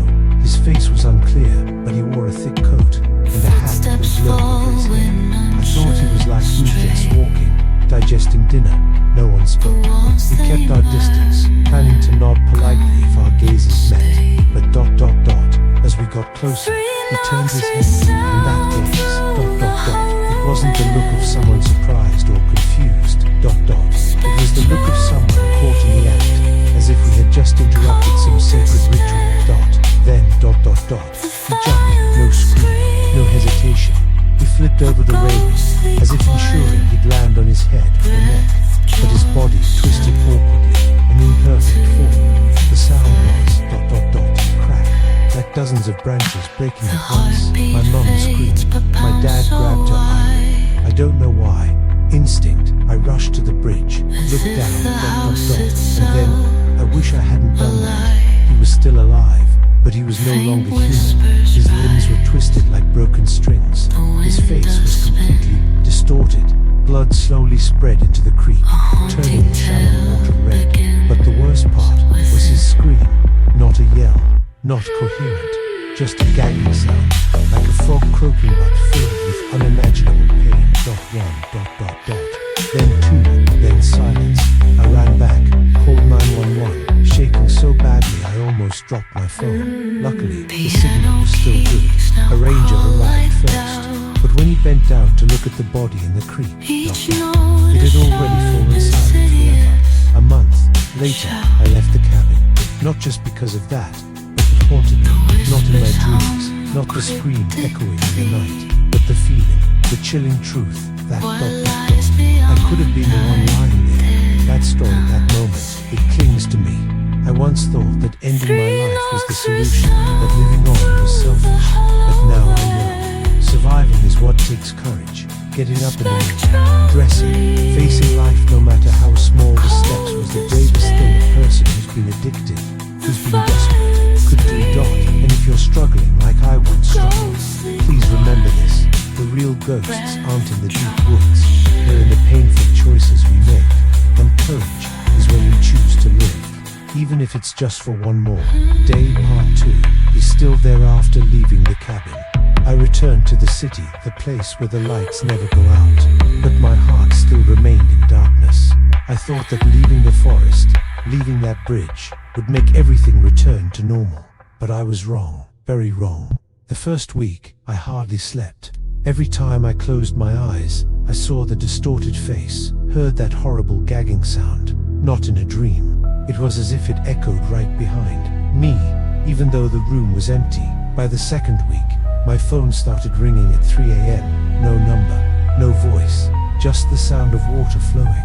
Then a long, suffocating groan. I changed my number, moved to a new house, but that sound still found its way to me, as if he never left. I started dreaming about the bridge, but this time I was the one standing on the railing dot. I looked down into the creek dot, and below was him bent, eyes wide open, as if trying to say something to me. I swear, once I heard him whisper, I see. Why, oh you wanted to do it too, ... Why did you get to live, while I didn't? In February of that year, I decided to return to the cabin, just to prove that nothing was there. But when I arrived, the door opened by itself. There was no one, just ... In the old kitchen, on the dusty wooden floor, there were handprints of dried blood, as if someone had crawled in through the door with broken arms. I ran out of there, never looking back. I survived the addiction. I chose life, but sometimes I wonder, did I really survive? Or was it just ... a part of me that died with it in the creek? Warning, if you ever walk past the forest near the iron bridge, ... If you hear the groaning sound at 3 a.m., do not look down, because he's looking up. The heartbeat fades but pounds so wide. Story number 11, The Thanksgiving Night Story, The Ghost in the Night. Thanksgiving in 2009, ... My family and I drove from Indianapolis to Chattanooga, where my sister and her husband lived. It was a long trip, but I didn't mind that because ... I wasn't just going there for a family reunion. I was going there to meet one of the most important people in my life, my brother Dash in Dash Local. It wasn't just my sister's husband, but also my best friend during my early years as a father. I had no one to ask for advice. My father died when I was young. My friends didn't settle down with families until they were in their 30s. As for me, I was struggling with diapers and sleepless nights. He was the first person I turned to for advice. And from those little conversations, we grew close, like brothers. That evening, he cooked a wonderful dinner for the whole family. The atmosphere was warm, filled with laughter, ... But after the meal, he slightly grimaced and said he wasn't feeling well. He went into the bathroom. When he came back, he said he had some liquid leaking from his ear. But then he smiled and reassured everyone. It's okay, ... My ear always gets infected. We weren't too worried. Everything went on as usual afterward. The kids went to bed at 9 p.m. and the adults stayed up until almost midnight. But then, around 1 a.m. ... My sister woke up feeling the bed shake slightly. My brother-in-law was trembling, sweat pouring down like a river, whispering that he had a fever. He went into the bathroom and took some fever medicine. but didn't feel any better. By 3 a.m., he was still lying there, his eyes barely open, his whole body shaking. The next morning I went to get breakfast for my sister. She said he was still sleeping. Strange. He never sleeps in, even after a night of drinking a few glasses of wine. I knew something was wrong. We tried to keep quiet so he could sleep longer, since we were planning to take the kids out for a walk in the afternoon. But then, time passed. I called a few times, but no one picked up. A bad feeling started to creep in. Around 2 p.m., my wife and I went back to my sister's house. As soon as we walked in the door, my heart sank. A strange feeling, like something cold, was lurking in the house. My sister opened the door with a pale face. Her throat was dry. Please help me. Quickly, we rushed upstairs, and before me was an image I will never forget. My brother-in-law was gasping for breath, each inhale sharp, as if there was liquid in his lungs. His nose was leaking a greenish, bright substance, so strange. My sister tried to shake him awake, her hands trembling, tears falling. I kneeled down, shaking him, shouting, "Can you hear me? Wake up." My sister ran to get water, splashing it on his face, and then he stopped breathing. There was no time for panic anymore. My sister had learned CPR. She instructed me on what to do. Chest compressions. Instinctively, we did our best. My hands soaked. Green fluid and blood started pouring from his mouth and nose. No. It wasn't the red blood, like in the movies. It darkened, like rust. And a sharp, pungent smell filled the room. I reached to open his eyelid, and It was a mistake. The gaze was empty. No focus, no reaction, no light. I quickly withdrew my hand, desperately continuing chest. COMPRESSIONS. My sister frantically looked for clothes. For him, she didn't want the rescuers to see him naked when they arrived. But right then, his body began to see. ONVUMSE. Then, he lost control of his bowels. I turned and saw my sister standing there, her hands holding her husband's lower half, trying to cover him while crying, sobbing. His single quotes, as He's peeing. He's really peeing, I screamed it. Okay, we're doing everything we can. It'll be okay. But in my heart, I knew nothing was okay. When the paramedics arrived, we immediately stepped aside. The automatic chest compression machine was placed on him, each compress pushing his body up and down, like he was a lifeless corpse being controlled by machines. I ran to the bathroom. My mouth was filled with a metallic taste, like a coin dissolving on my tongue.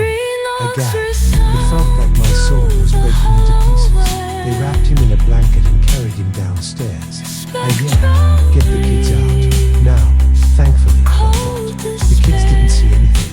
We rushed to the hospital. My heart was racing as the ambulance arrived. He was pushed inside, his chest still being compressed, his eyes closed tightly. Then, we waited. An eternity seemed to pass, until the doctor came in, invited us into a private room, and quietly closed the door. And then, the words came like a haunting curse.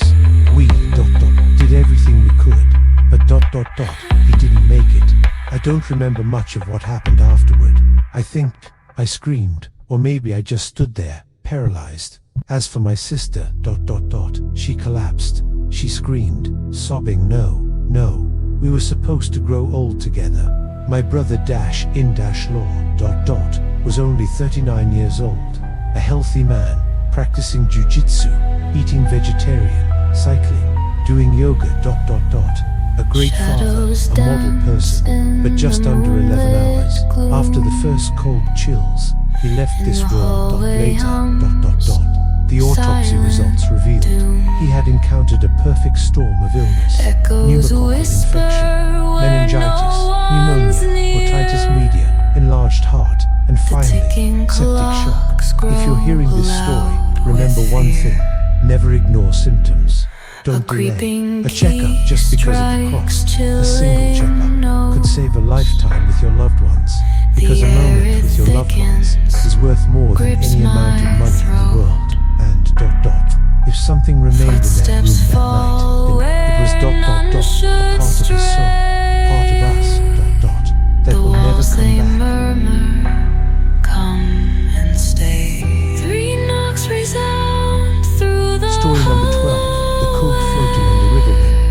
was only 11 years old. On a late afternoon, just before Thanksgiving, my dad and I decided to take a walk around the neighborhood. At that time, my family lived in the northern part of Columbus, in a small suburban area called Shawnee Hills, a peaceful, tree-filled place where my childhood was full of laughter.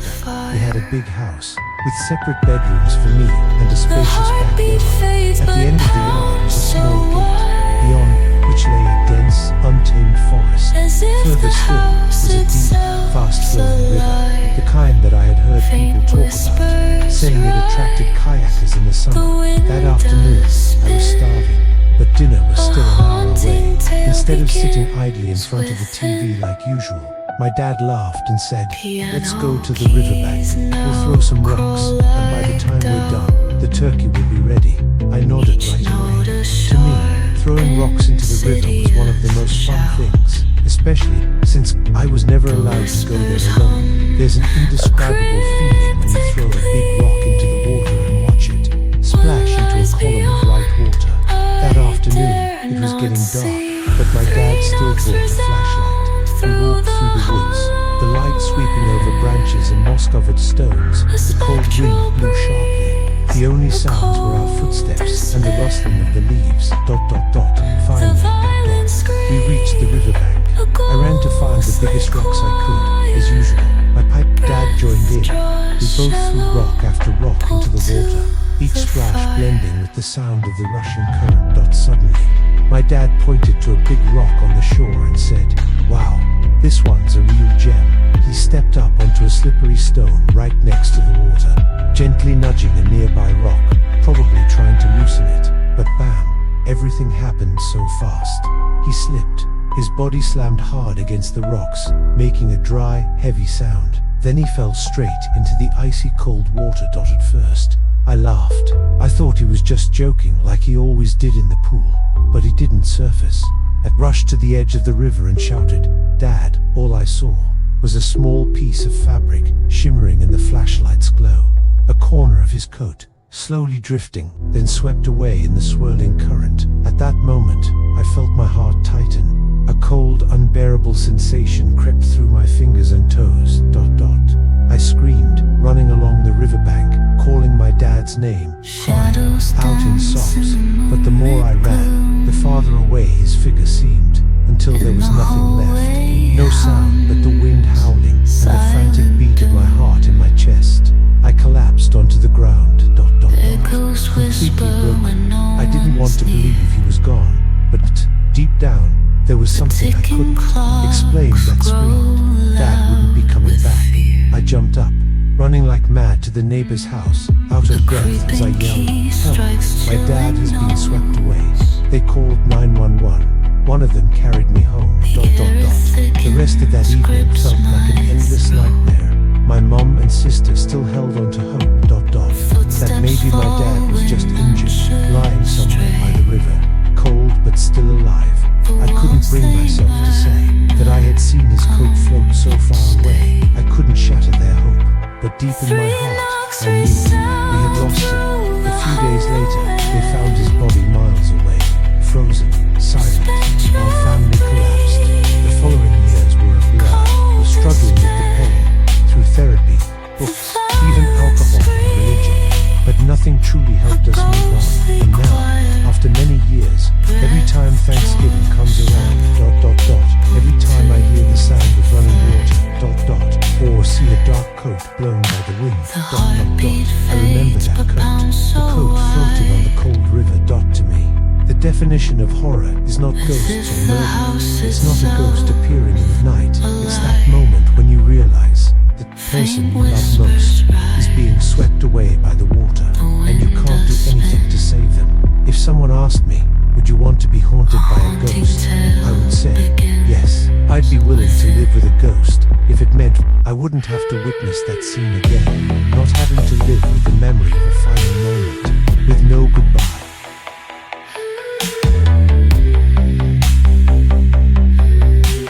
Story number 13, The Fishing Line on the Hill. A chilling Thanksgiving memory. No, this happened on Thanksgiving of 2011. I was just 13 years old, but somehow it feels like it happened in another world. a world I don't visit anymore. That evening, after dinner, I wandered off alone. I ended up at the top of the hill near my house. It wasn't just any hill. At the bottom, a thick line of trees stood like a wall right along the edge of the old schoolyard. Kids in the neighborhood used to play a game there. We'd race from the top of the hill, sprinting full speed down, and whoever ran between the trees first, dash one. It was a simple game, but that steep hill made it feel like life or death. That day, I was the only one there. No one to race, no one to impress, but still, I felt like running, so I did. I stood up, took a deep breath, and launched myself downhill. The wind howled past, my ears, my legs burned. In that moment I was the fastest kid alive, untouchable. But then, everything went wrong. In a split second, I was flat on the ground. My back hit hard. The sky spun above me. My neck, it felt like someone had taken a blade to it. I couldn't breathe. I reached up, touched my neck, and felt warmth. I looked at my hands, blooda, lot of blood. I blinked, forcing my eyes to focus, and that's when I saw it. Tied between two trees, right where I'd run through, was a fishing line. No, not just one. 3 strands twisted together, thin, nearly invisible, but sharp and strong. And I just stared at it, paralyzed. Why was it there?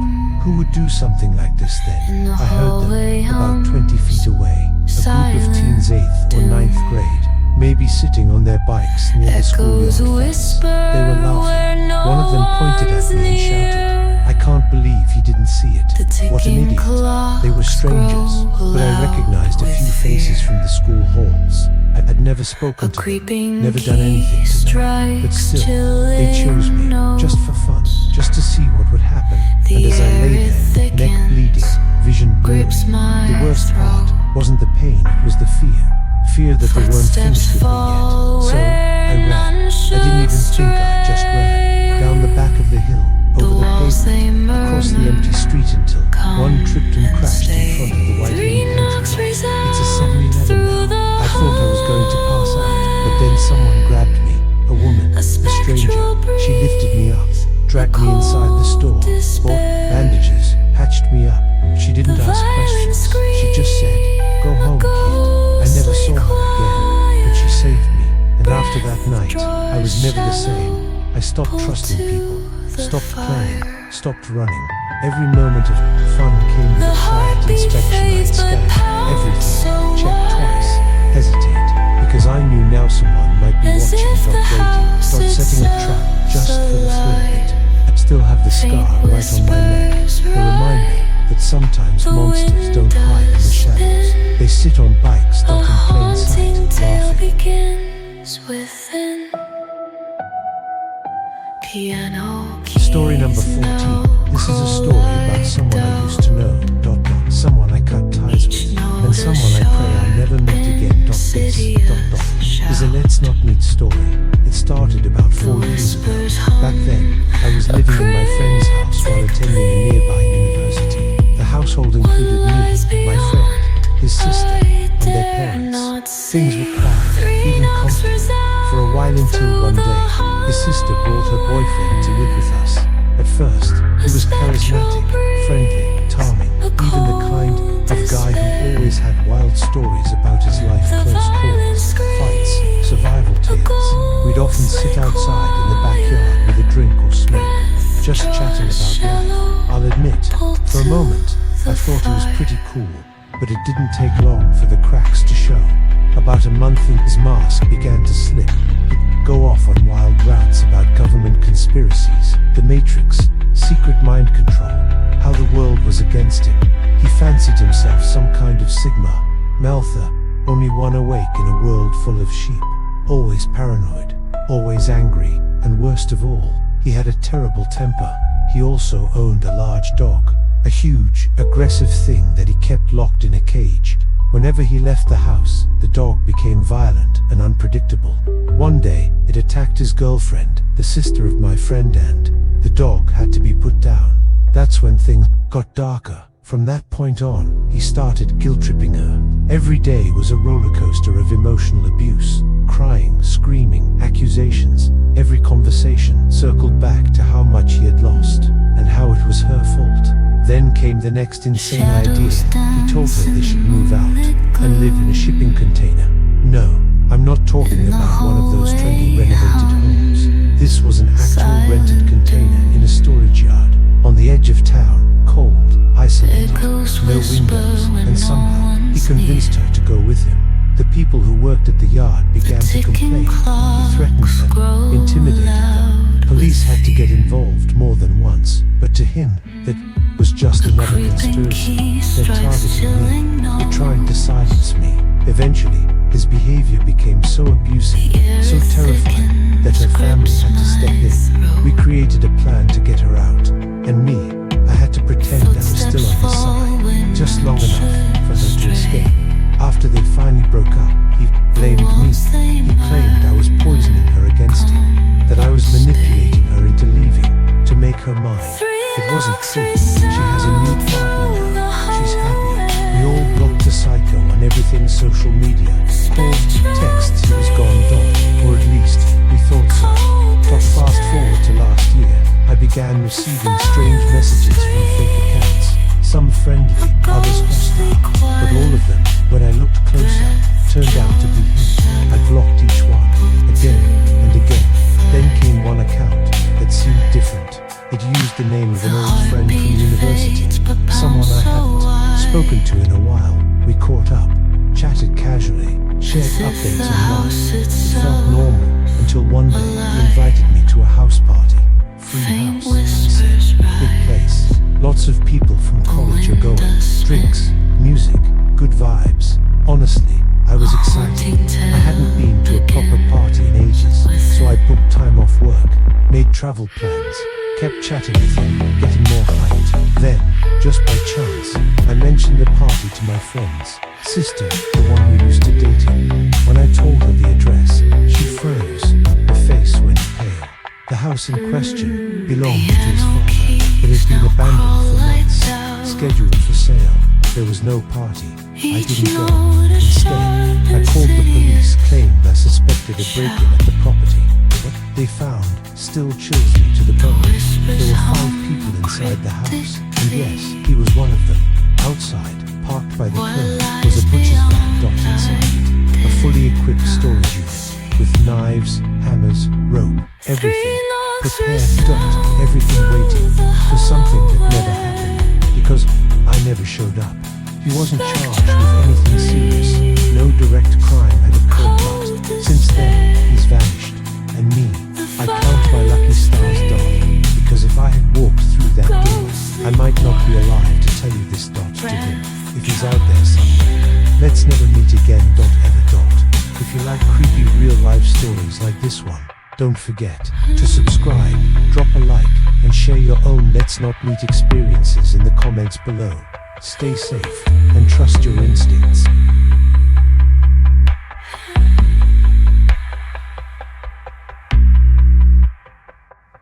Story number 15, The Lady by the Canned Veggies.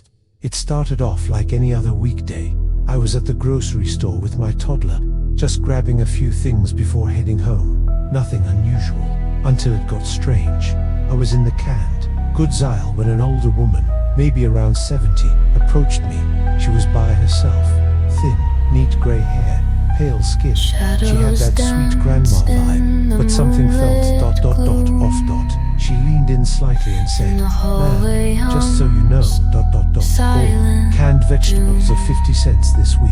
A real good deal. They don't run that often, you know." I smiled and thanked her. "Oh wow, thanks for the heads up.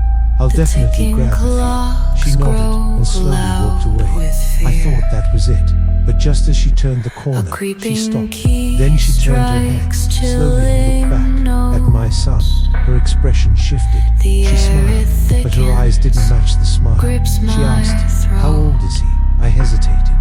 "He just turned one a little while ago." She took a step back toward me. "Is he your only one?" Then, more questions, random things about him. His name, whether he could walk, if he was a good sleeper. It felt too personal, too focused. Then came the part that made my stomach twist. She said, "Oh, that reminds me, I have a bunch of clothes in my trunk, all little boy stuff, perfect for his age." I blinked. "Oh,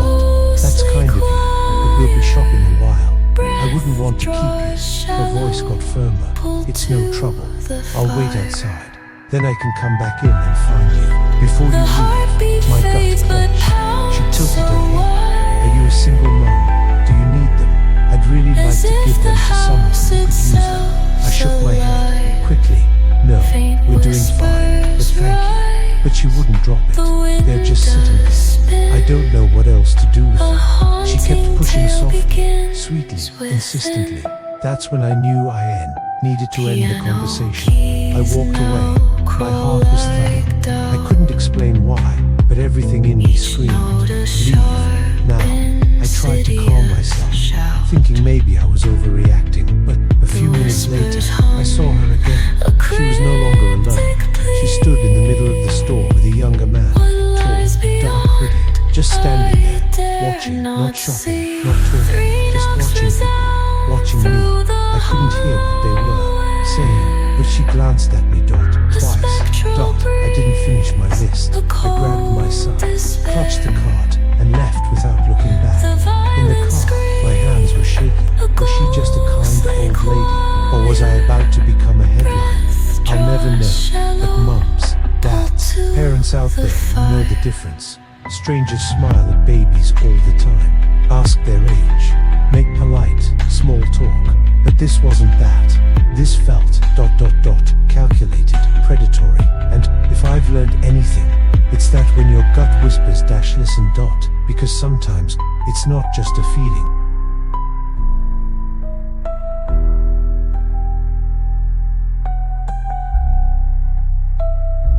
Story number 16, The Silent Man in the Woods. It happened in the summer of 1996. I was 17. My best friend Chrissy was also 17, in her last year of high school.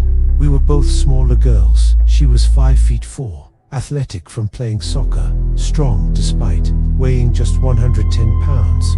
I was a bit taller, 5'7", and around 125, also pretty active. Both of us were blonde, blue-eyed, and often mistaken for sisters or cousins. There was a huge reservoir just outside Chrissy's town, surrounded by thick woods and a beautiful, winding park trail system. It was a popular place, especially on weekends. We'd always felt safe there. Until that day, I had managed to get my hands on some really good, weed-smooth, fresh, aromatic. Chrissy and I decided to make an afternoon of it. We planned to hike into the forest, find a peaceful, shaded spot, light up, relax, and just soak in the beauty of nature. I had my little glass pipe ready, tucked in the pocket of my day pack. It was a warm Saturday, about 80 degrees Fahrenheit. The sky was clear, and a soft breeze rustled the tops of the trees. We parked our car in a small lot beside the reservoir. Only 2 other vehicles were there. We didn't see anyone else around, but that was fine. We wanted a little solitude. We started walking along the reservoir trail, chatting and laughing, feeling excited. About 15 minutes in, we took a side trail that curved up into the hills. It was quiet, too quiet. No birdsong, no crickets, no frogs croaking near the water. Just the sound of our own footsteps crunching over dried leaves and twigs. And then, I felt it got this heavy, eerie stillness pressing down on everything, like the forest itself was holding its breath. I stopped walking and looked at Chrissy. Hey, do you feel that? I whispered. Something feels off. She nodded slowly, her face suddenly serious. Yeah, it's too quiet. Then we heard it crickling, the distinct sound of footsteps on dry leaves. Behind us, maybe 50 or 60 feet. Back, slightly to the left, we both spun around. Nothing. We waited. No movement. No voices. No animals. Trying to stay calm, we kept walking. A little faster now. 5 minutes later, crackle. Again. Closer. Same direction. Always behind us. This time we didn't speak. Just exchanged a look. Fear. Genuine, bone deep. Fear. Then we saw a narrow side path leading off the main trail, almost hidden by overgrowth. At the end of that path was a clearing, and in the center, a massive boulder rising about 12 feet tall. Sticking out from the side of it was a thick, weathered rope. Someone had secured it years ago, maybe for rock climbing practice. It led straight to the top. I think we need high ground, I said, my voice barely above a whisper. Chrissy nodded, already moving. We sprinted to the rock. She grabbed the rope, climbing fast to it, followed close behind, my heart slamming in my chest. Sweat stung my eyes, every sound seemed amplified. My ears were searching for footsteps. We reached the top and turned. Around that's when we saw him, standing at the edge of the clearing. A man, mid-40s, slender, wiry build, faded jeans, a dark jacket, glasses that reflected the sun just enough to obscure his eyes at first, but then the light shifted, and we saw his face, expressionless, cold, like a mannequin, or something pretending to be human. I shouted down to him, "Hey, can you leave us alone? We're just trying to chill up here." No response. He just stared at us. Then slowly, deliberately, he stepped toward the base of the rock. He reached for the rope. Chrissy grabbed my arm. "What do we do?" I scanned the top of the boulder, heart racing, and saw it. A square rock, about the size of a cinder block. I grabbed it, surprised at how heavy it was, but I felt strong, supercharged by adrenaline. "Find the biggest rock you can. We're not letting him climb up here." There was a ring of stones nearby, maybe from an old campfire. Chrissy dragged a few over. We stood side by side, holding large rocks, a small pile stacked behind us, like a barricade. The man placed one hand on the rope. I shouted again, louder, sharper. "If you come up here, you're gonna get hurt. Seriously, don't do it." He paused, tilted his head, his empty eyes locked on mine. It felt like something ancient, ... something wrong. Then, just like that, he let go of the rope. No anger, no fear, just silence. He took a step back, then another, and without a word, he disappeared into the trees. We didn't move, not for a long time. The forest around us remained hushed, as if waiting, listening. Finally, after maybe 20 minutes, the natural sounds returned. Crickets, birds, but we were still on edge. We climbed down, one at a time. Chrissy went first, while I kept watch. Then I followed. She handed me a rock before we left the clearing, just in case. We each carried the biggest stones we could hold, and even stuffed a few smaller ones into our pockets. We made our way back down the trail slowly, listening for any sign he might have taken, but he never did. We got to the car, locked the doors, and drove off without saying a word. We never went back to that trail, and I never forgot the feeling that something, not quite human, had watched us that day. Not maybe it was just a man, but to this day, I don't believe it.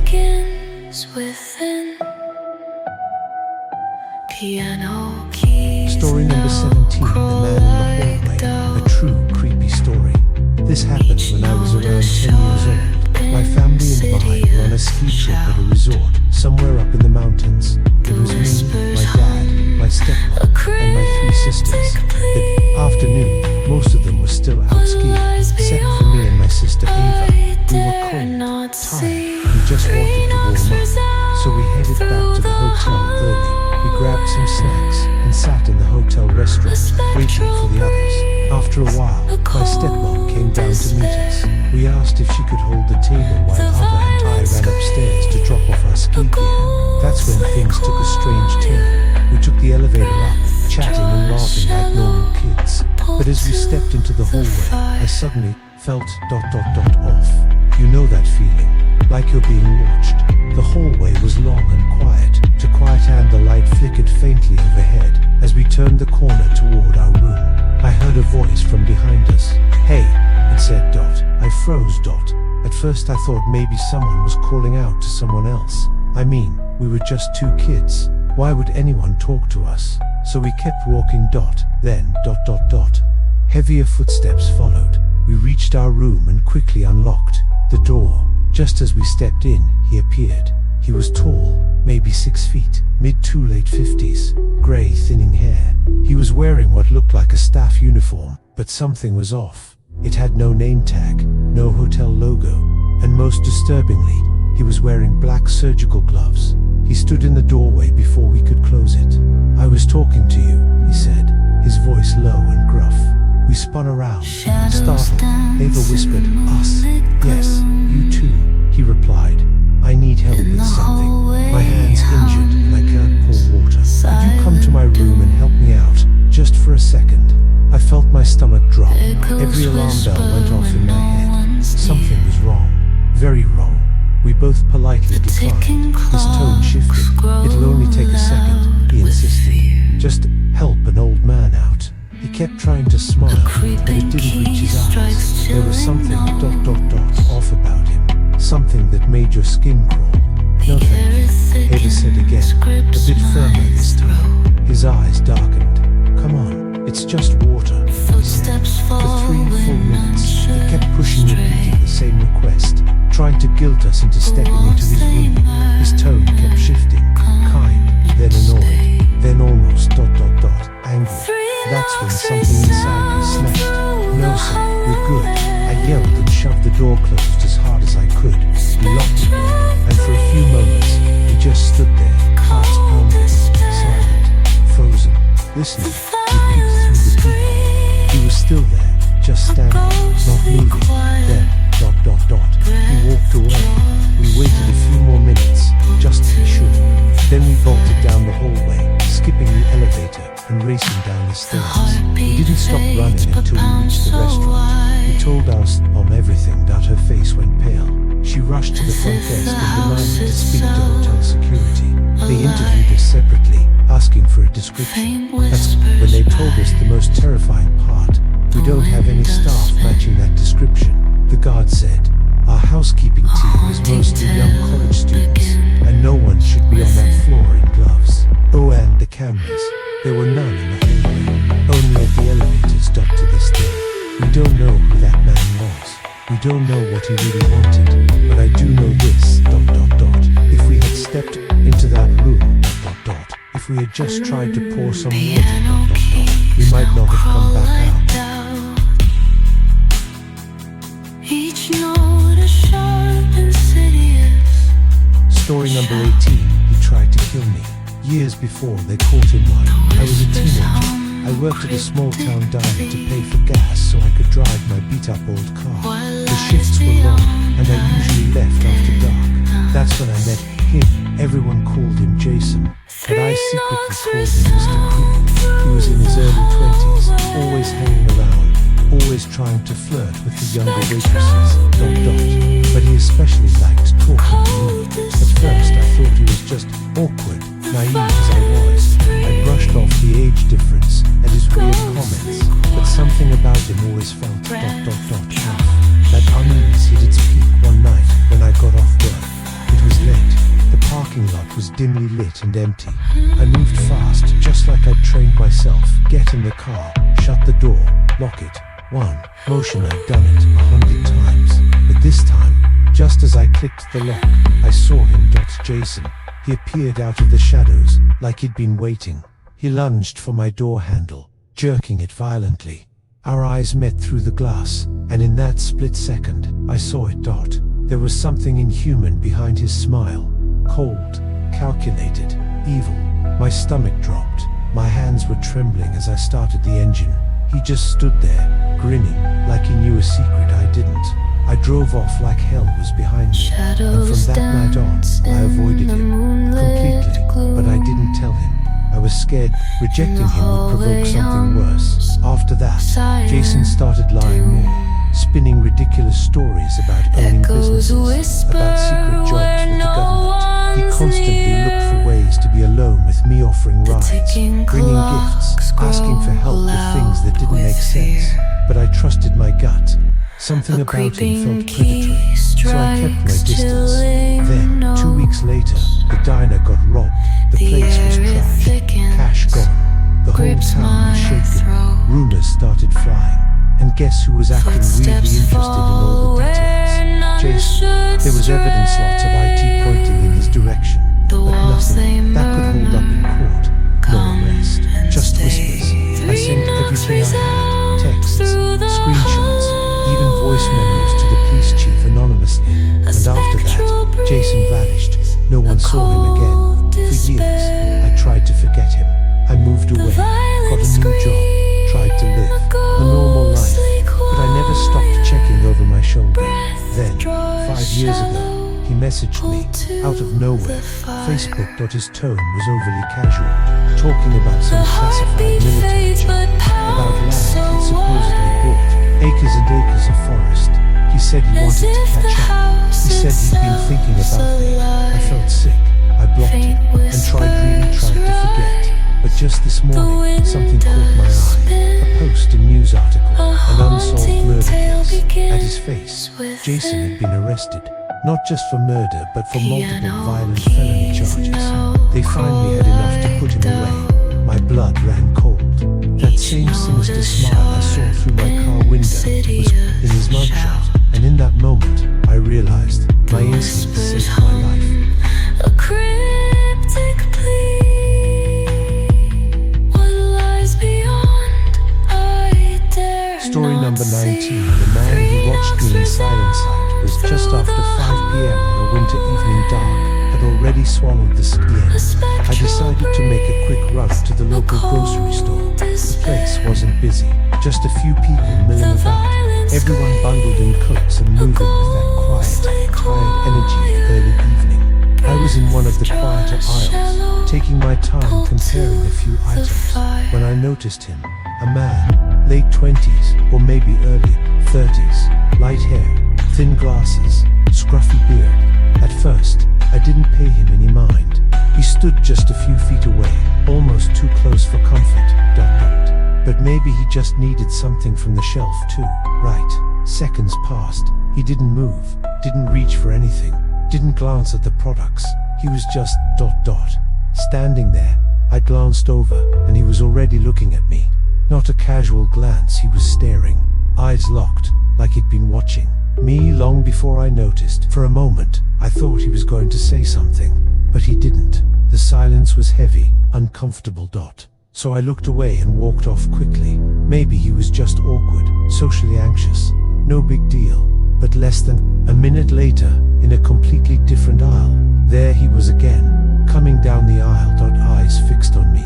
This time I didn't hesitate, turned and left the aisle immediately.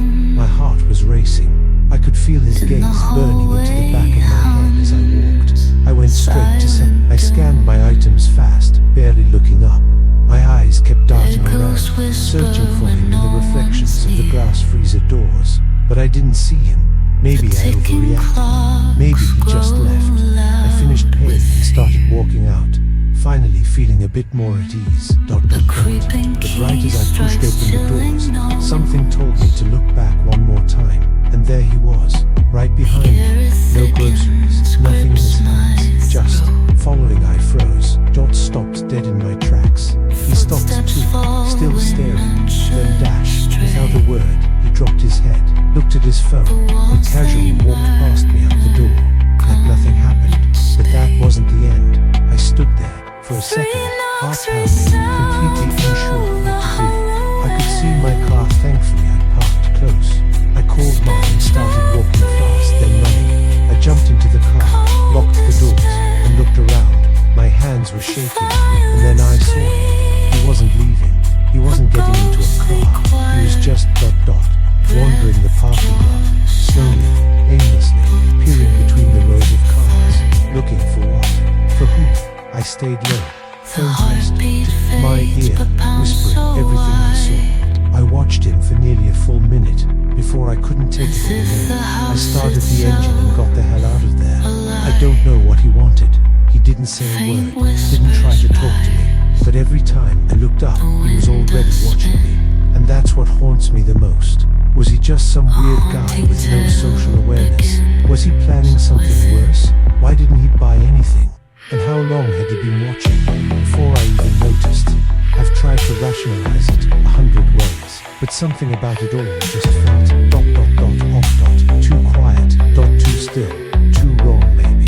I was never in real danger, or maybe I was one wrong move away from something I don't even want to imagine. Each note is sharp, insidious. Story number 2. Oh, I escaped her once, but she found me again in my dream city. Happened back in 2021. I was only 16 at the time. It was around 3:30 in the afternoon, and I had just left my tutor's house, clutching a set of notes for an upcoming exam. exam because of the pandemic. Schools were still online, and my parents rarely allowed me to go out alone. But this time, they made an exception. My tutor's home was about 3 kilometers away, on the same route as our old apartment, so it felt somewhat familiar. The streets were eerily quiet. Shops closed, few people out. The kind of silence that makes every little sound feel louder than it should. There was a small street store on the way selling a crispy, spicy snack I'd loved since I was little. The shopkeeper knew me since childhood, always greeted me with a warm smile. So I stopped by, grabbed a small serving, and started munching while chatting with him. That's when I felt it.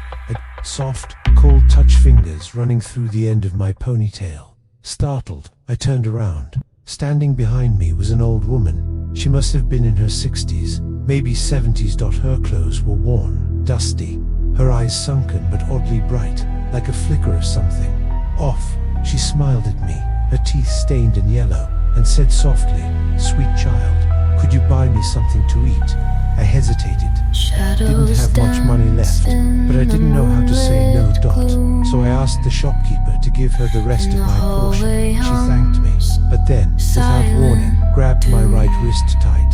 Her hand was cold, unnaturally cold. "God bless you, child," she said. "If I had a granddaughter, she'd be just like you." She didn't let go. Instead, she began speaking, fast, frantic, like she hadn't talked to anyone in years. She told me about her life, how she had a rich husband who used to beat her, how she stayed silent because of the money, how her children grew up successful but heartless. And how, after her husband drank himself to death, they kicked her out, left her to beg on the streets. I stood frozen. Part of me pitied her, but another part was screaming to run. And then she asked where I lived. Without thinking, I told her. She stared at me, long and hard, then said she knew my father, said she'd known him from long ago, but the way she described him was strange, too perfect, too different from who he actually was. Something about her didn't feel real. Her smile never left. Her face, her grip still locked around my wrist arm. It got tighter. Then she whispered, "Come to my home. I want to give you a sweet one, something special, for such a kind girl, a gift from someone who claimed to have loved me. Where would she even live?" She pointed toward a narrow alley, dark, damp, covered in shadows. I tried to pull away. She wouldn't let go. "Just for a moment, child," she said. "You must accept my return gift." That's when I noticed. Her eyes had changed. They were darker now, like two empty pits. Panic surged through me. I yanked my arm. She pulled harder. I don't know where I found the strength, but I screamed loud and wrenched myself free. I ran, didn't look back, didn't stop. I ran all the way home, breathless, heart pounding. When I finally reached the door, I was drenched in sweat-cold sweat. My parents were shocked, confused, angry even. I tried explaining what happened, but I could see in their faces. They thought I'd imagined it, made it up. But later that night, I had a nightmare. The woman was there, standing outside our gate, smiling, holding a paper bag of sweets.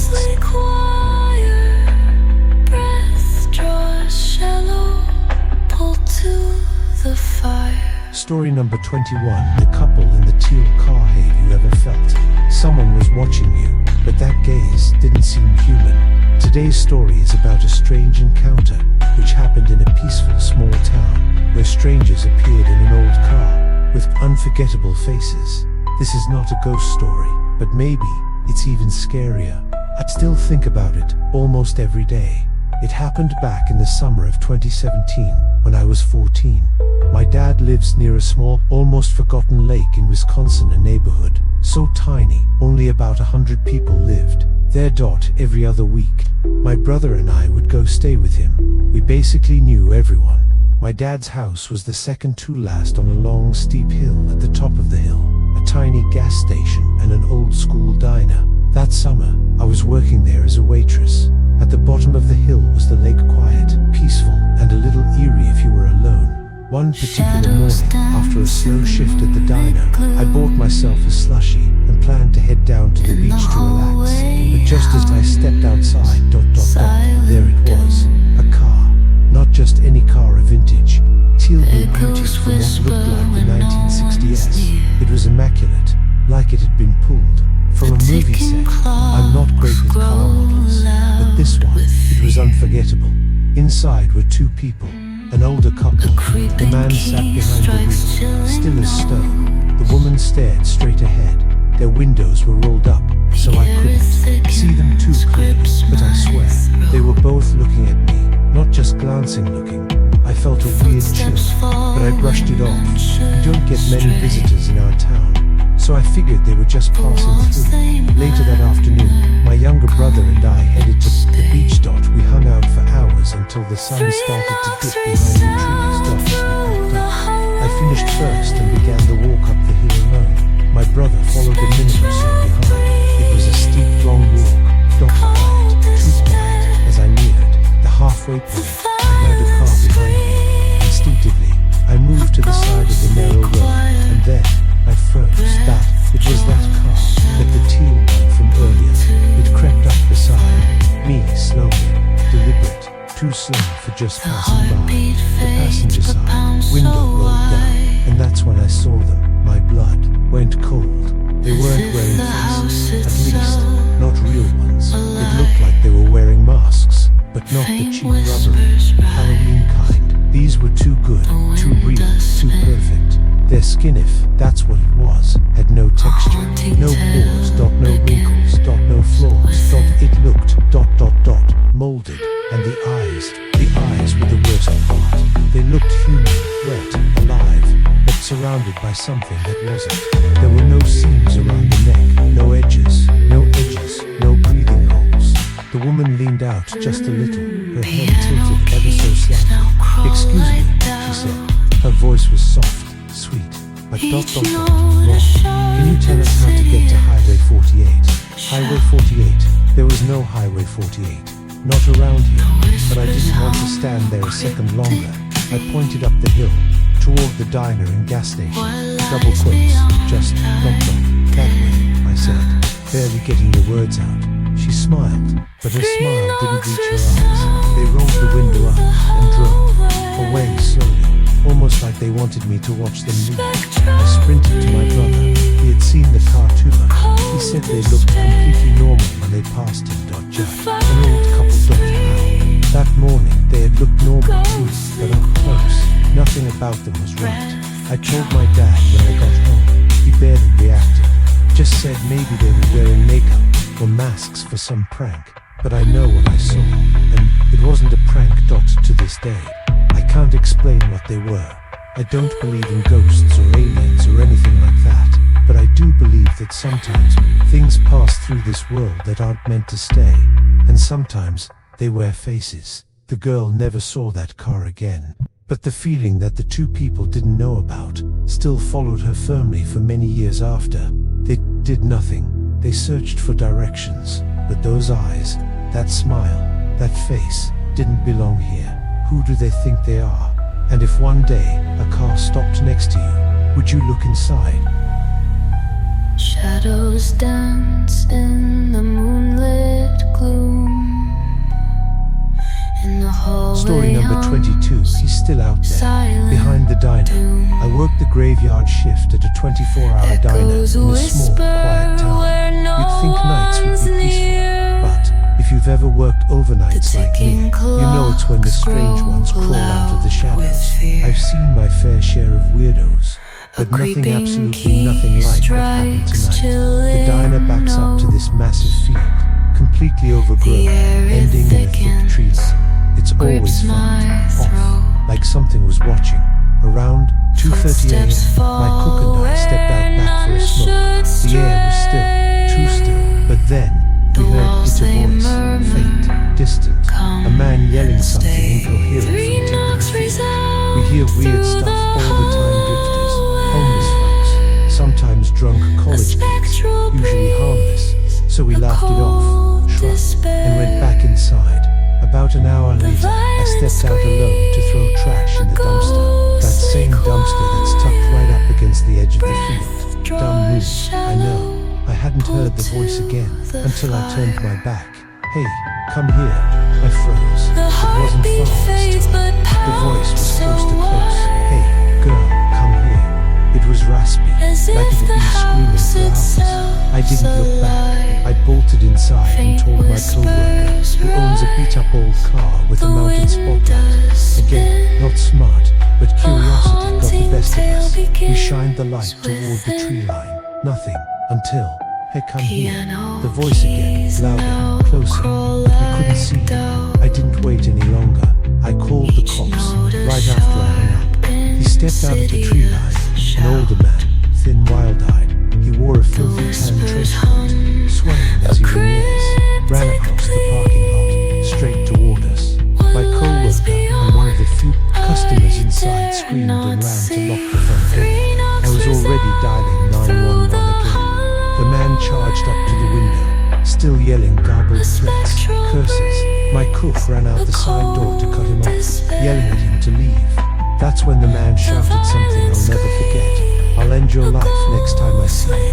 He kept reaching into his coat, lifting it at the waist, like he had a weapon. It couldn't see from inside, but the way he moved it was like he wanted someone to think he had a knife.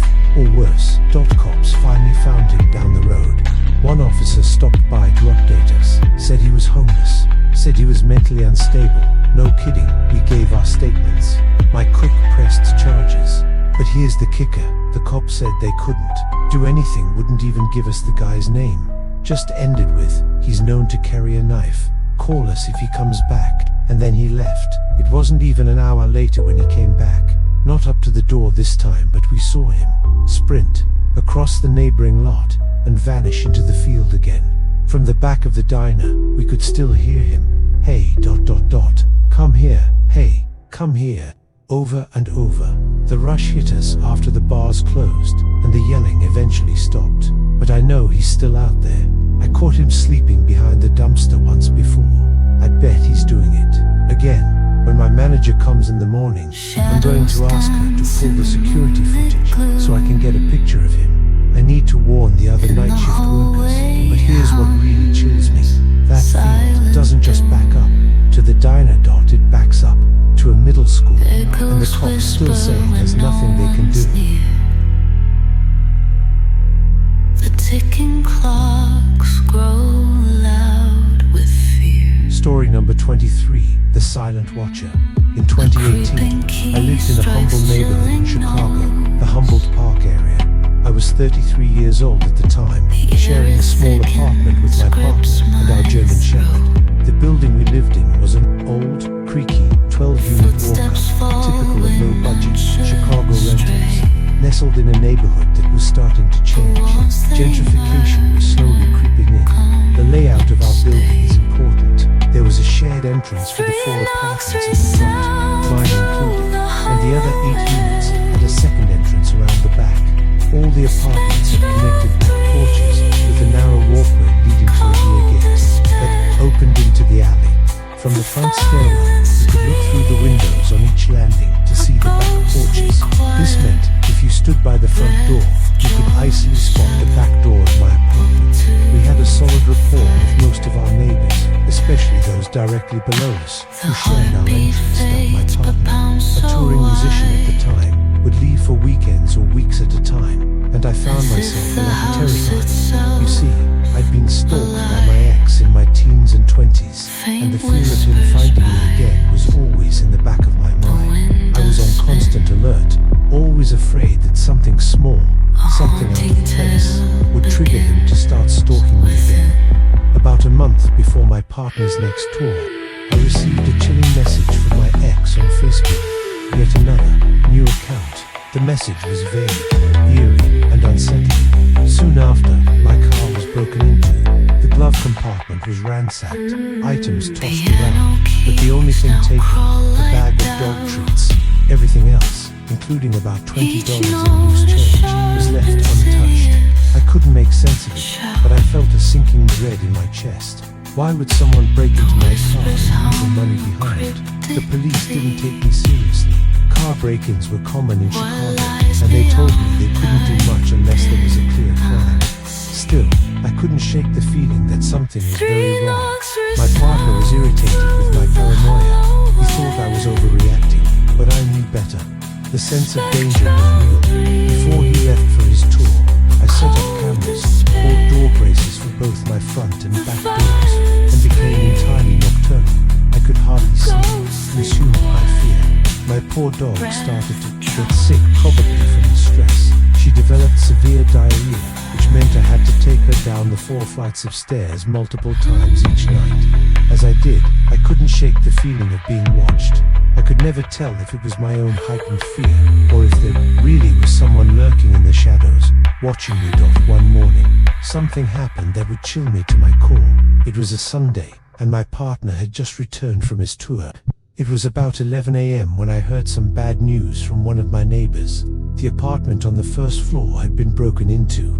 The tenant was a metalhead, lived alone, and collected musical instruments, which he sold, along with weed and psychedelics.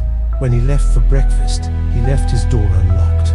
The intruder had come in, eaten leftovers from his fridge, taken a coat and boots, but left the expensive instruments and all the drugs untouched. The most unsettling part, the thief took his college diploma, but left $500 cash in the same cabinet to make matters worse. The thief had taken a set of keys, the keys to the first floor apartment, and a master key for the front door and back gate. This was unsettling. My neighbor immediately ran to tell me, and as we stood there, we heard the front door below us creak open. It was strange. We had been talking for about 20 minutes when we noticed a man on the back porch stairs through the window. He wasn't someone I recognized. He didn't belong there, and there was no reason for him to be heading to my apartment. The image of him is forever burned into my mind. His oversized black coat hung awkwardly off his shoulders. His sneakers flashing black and white phantom stuck out like a sore thumb. Then, something strange happened. He froze halfway up the steps when he saw me through the window. For a brief moment, he stood there, motionless, before slowly pulling out a cell phone and making a call. He turned, and with an exaggerated, almost theatrical nonchalance, he began to walk back down the stairs. But as soon as he hit the bottom, he broke into a sprint, disappearing into the alleyway. My neighbor, quick thinking, ran down the stairs, dialing 911. My partner and I rushed through the apartment to the back porch, where we saw 2 cars, one a sedan and the other a windowless van speed off down the alley. My heart pounded in my chest. We didn't get the license plates, and the police told us it wouldn't have mattered. There was no crime committed. There was nothing concrete to act on, they said, their tone dismissive. But what my neighbor found next sent a chill down my spine. As he ran downstairs, he spotted something a 2x4, cut to about 2 feet in length, with 6 inches in it, fashioned into a crude handle. At first, I couldn't figure out what it was, but then it hit me. It was a ram, a tool meant for breaking down doors. They were planning to break into my apartment. The key they had likely fit both my back door and the front, and their intention had been click a tree off guard, trap me inside, and do whatever they planned. Thankfully, we had caught them before they could catch me unaware. They must have been watching me, following my every move, waiting for the right moment. The only reason we were able to avoid disaster was that my partner had returned home just in time. For weeks, I lived in constant terror. Every creak of the floorboards, every rustling sound outside, felt like they were closing in on me. The police didn't care. My landlord refused to change the locks. They simply told us to move if we felt unsafe. And so, we did. I left Chicago, left everything behind. I moved into a new place, surrounded by cameras and floodlights. I got another dog, one I trained to protect me. I thought I was safe again, but deep down, I couldn't shake the feeling that someone was still watching me. Somewhere, in the shadows, I knew they were out there, waiting for the moment to strike, and I was left wondering, was I truly safe, or was I just a pawn in a game that had only just begun?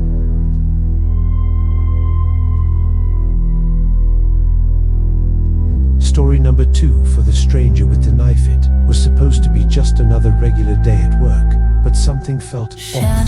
I'm a 23-year-old female working in property management. That day, I was supposed to have help, but both my manager and my co-worker called in sick, and the other had requested time off, something we had all forgotten about. Normally, this wouldn't have been an issue, but the property I manage is in a notoriously dangerous area. Crime is a daily threat, and I've had some terrifying experiences before.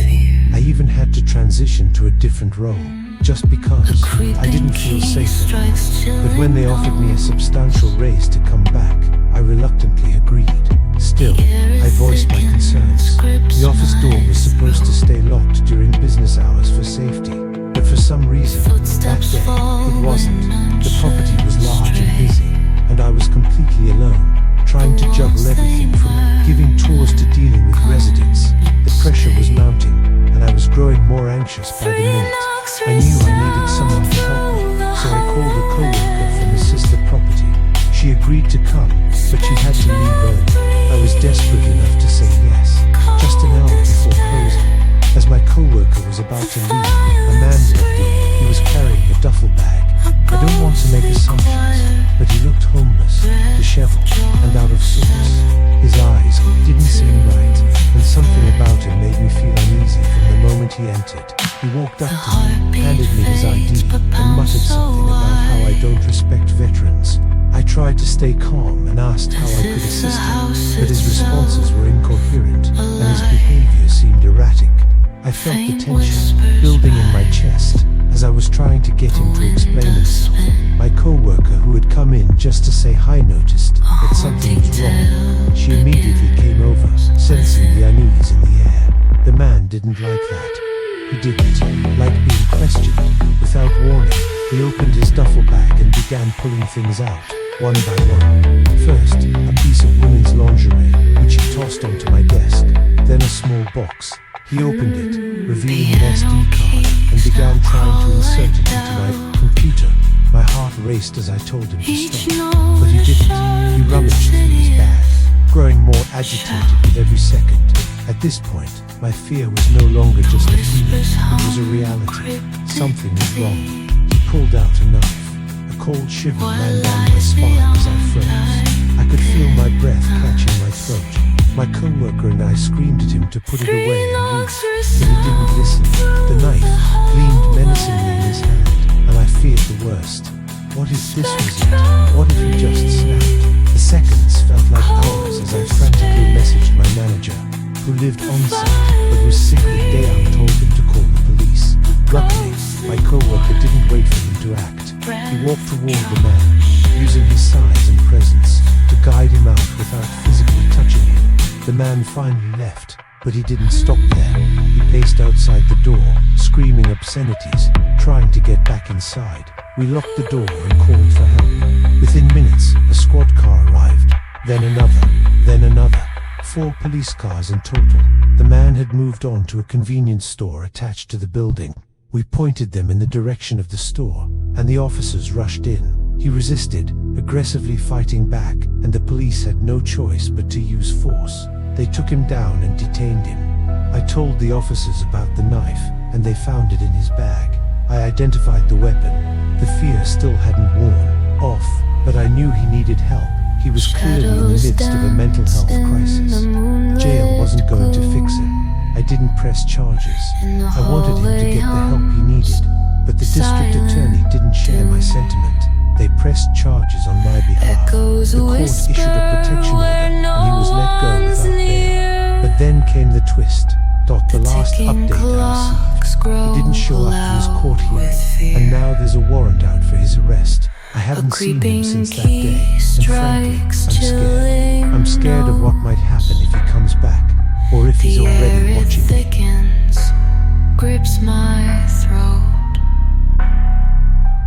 Footsteps fall where Story number 25, Whispers from the Ceiling. It's been around 10 years since this happened, and I still remember every detail so clearly. I wish I could ask my mum for her perspective on it, but sadly, she doesn't remember as vividly as I do.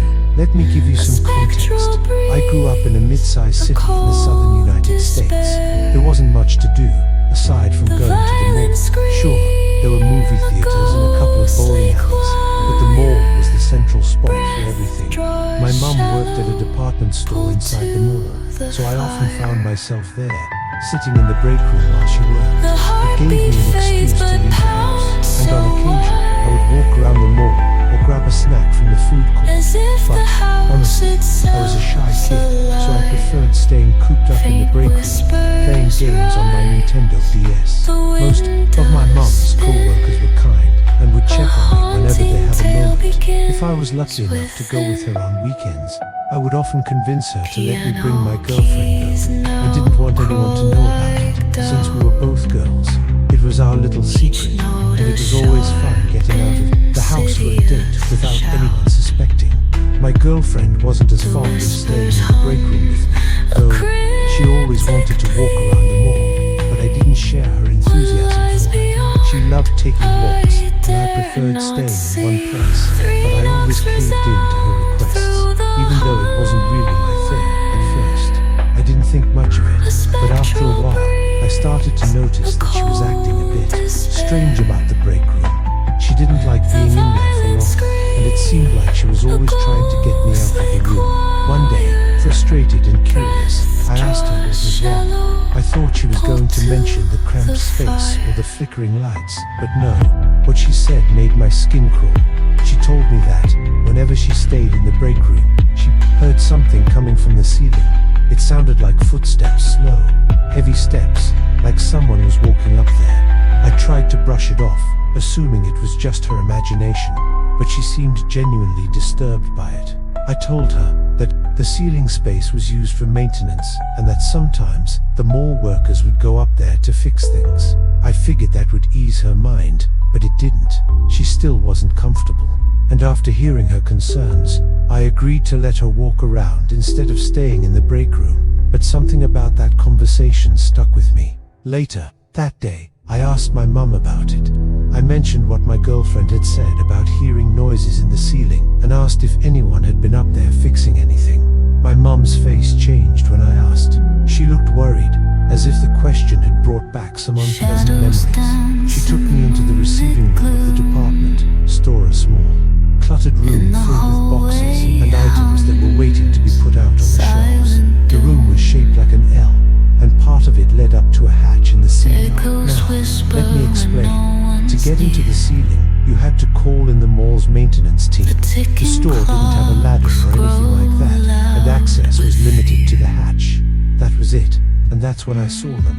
Claw-marked, jagged scratches stretched into the concrete wall, leading all the way up to the hatch.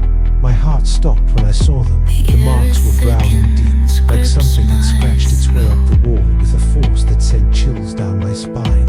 I asked my mum if it was some kind of prank, but she shook her head. This isn't the first time this has happened, she said, her voice low. I didn't even know you were going to ask about it. Apparently, these marks had shown up several times over the course of a few months.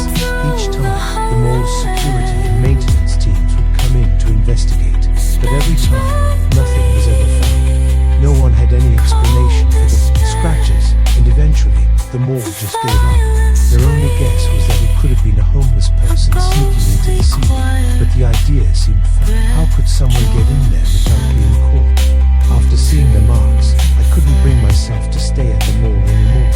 I stopped going with my mum, and if my girlfriend wanted to hang out, we would find somewhere else to go.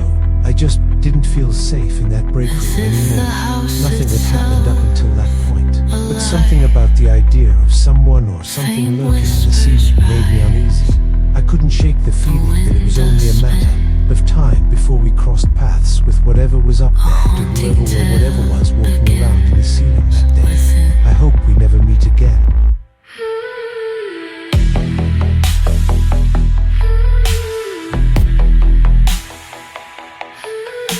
Story number 26, The Creepy Neighborate, was just over a year ago, when my family and I moved into our new home. We had lived in the area for a while before, but we were forced to leave our old place when the owners decided to move in themselves. At the time, I thought it was strange, unsettling even, but we ended up here. I'm still living with my family, and it adds to the weirdness of the whole situation. When you look out my window, you see my fence, then beyond it, a house sitting on top of a small hill. The fence didn't really block much. It was more of a barrier than anything else. One night, my friends and I were hanging out at home. Our parents were out at a party, and we were old enough to stay home alone. It was one of those nights where we didn't have the TV on. No music, just sitting quietly in my room. Suddenly, we heard my dog barking, not just a quick bark, but an ongoing, relentless bark. We all knew she barked at anything. Birds, squirrels, the wind even, so we ignored it for a while. But then, something changed. The barking didn't stop, and soon we began hearing other noises. It started with soft scratching, followed by strange crunching sounds, circling the perimeter of my room. The hairs on the back of my neck stood up.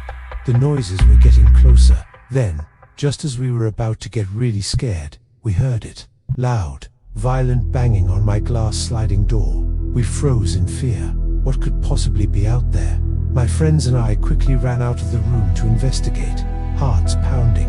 When we reached the door, there it was, a huge, aggressive dog, paws slamming against the glass, growling and barking furiously. My own dog, who was usually brave, backed away behind me, fur standing on end. She was scared to death, but then we saw him. A man, dressed entirely in black, stood on the other side of the door. We just stared at him, too shocked to move. My friend, his fear taking over, rushed to lock the door, but as he did, the man reached out as if to stop him. "What are you doing here?" My friend yelled. "Who are you?" The man didn't respond immediately. Then he muttered something that sent a chill down my spine. "I don't know." And then, without another word, he turned and walked away, his dog still on a leash, following him. We stood there, silent, trying to process what just happened. We were too scared to even call our parents. In the end, we just waited for them to return, hoping we had imagined it. When they did, we told them everything. My mum was angry that we hadn't called her sooner, but we tried to explain. A few days later, my mum confronted the neighbor who was out mowing his lawn. The man admitted that it was him, claiming his dog had run through our gate and that he was just trying to get his dog back. He said he meant to come talk to us about it earlier, but never did. I almost believed him, until I remembered something. The gate. Our gate has a tough clasp, one that's hard to open. It's designed that way so nothing, or no one, can get in or out. But when we checked it that night, we realized the clasp had been undone. The man had opened it. He had come into our yard without permission. I started to think, had he been planning something worse? Maybe he thought we were distracted, that with the lights off and the TV turned off, we were an easy target. Days passed, weeks ago, nothing else happened until one night when I was in bed. I was almost asleep, but just needed to adjust my pillows. As I turned to rearrange them, I caught sight of something that froze me to the core. A face. Outside my window, it was just there, staring. The face was covered, wrapped in black cloth, and for a moment I thought I was seeing things, but I wasn't. I quickly texted my mum, paralyzed with fear. The face didn't move, didn't flinch. I could hear sounds from outside, like soft movement. When my mum came in to check, there was nothing there. The window was clear, but I knew what I saw. The worst part, I realized later that the neighbor's lights are clearly visible from my window through the cracks in the curtains. That face, blocking out most of the light. It was no mistake. Someone had been watching me. Ever since that night, I've seen him again, just standing there, watching from his balcony. Every time I spot him, he doesn't even try to hide. I'll catch him looking directly at me, and when I do, he gets up and leaves. But he always comes back. It's like he's waiting for me to notice, waiting for something. I'm not sure what his intentions are anymore. I just know this: he's always watching, and that thought, it haunts me every single night.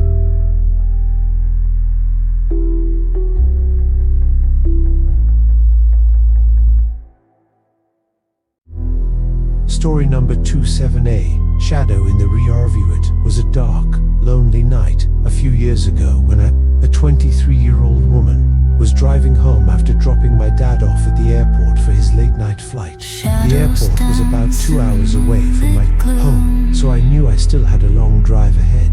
As I drove further into the night, the road started to take a strange turn. The streets grew darker, and the usual city lights faded into the distance. I found myself on a narrow, winding back road highway, where where the only sounds were the hum of my car and the occasional gust of wind against the trees. It felt eerie. No cars in sight, no streetlights, just darkness surrounding me. Suddenly, out of nowhere, I saw headlights in my rearview mirror. A black car. I couldn't make out the model, but it was close, too close. The car seemed to be riding my bumper. No matter how fast I went, it felt unsettling, like I was being stalked. My heart began to race, and I instinctively sped up, trying to create some distance. The black car stayed with me, inching closer, its headlights blinding in the rear view. Then, I saw the flash of blue lights. I had no choice but to pull over, but the road was so dark, there were no lit up areas for me to safely stop. I drove for another minute, searching desperately for any sign of light. Finally, I saw a faint glow in the distance, a small gas station, and I pulled over there. The officer approached my window. "Do you know why I pulled you over?" he asked in a tone that didn't quite sit right. He was talking fast, almost too fast, as if he was in a rush. He asked me if I knew my tags were expired. That caught me off guard because I was driving my mom's car, and she was always on top of that kind of thing. I remember telling him I didn't know, and I began to reach for my registration. But then, something strange happened. Before I could even hand him my license, I heard his radio crackle. The officer's expression shifted. "I have to go," he muttered, almost under his breath, his eyes darting away from mine. Without another word, he turned and practically ran back to his car. He slammed the door and sped off, leaving me alone in the dark. Confused and uneasy, I slowly drove home. It was a long ride, and I couldn't shake the feeling that something wasn't right. I kept thinking about the officer's rushed demeanor and how oddly he left. My mind raced, trying to make sense of it all. Could it have been a mistake? Maybe. He'd misread my tags. But the next day, I went outside to check my mom's car just to be sure. My tags weren't expired. Not even close. They were still valid for another 2 months. I stood there for a moment, staring at the car. That eerie feeling crept back. It could have been a mistake, but something in my gut told me otherwise. Looking back, I wonder what if that officer wasn't an officer at all. What if he had some darker intentions? What if he had been watching me, waiting for the perfect moment to strike? Since that night, I've made it a rule to only pull over in well-lit, populated areas, and if that's not an option, I don't hesitate to call 911.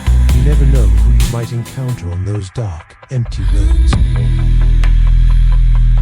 Well, today's story has come to an end, but did those mysterious events really finish? Be careful, for the darkness might still linger somewhere out there. Don't forget to subscribe to the channel to follow more terrifying ghost stories. Sleep well, if you dare.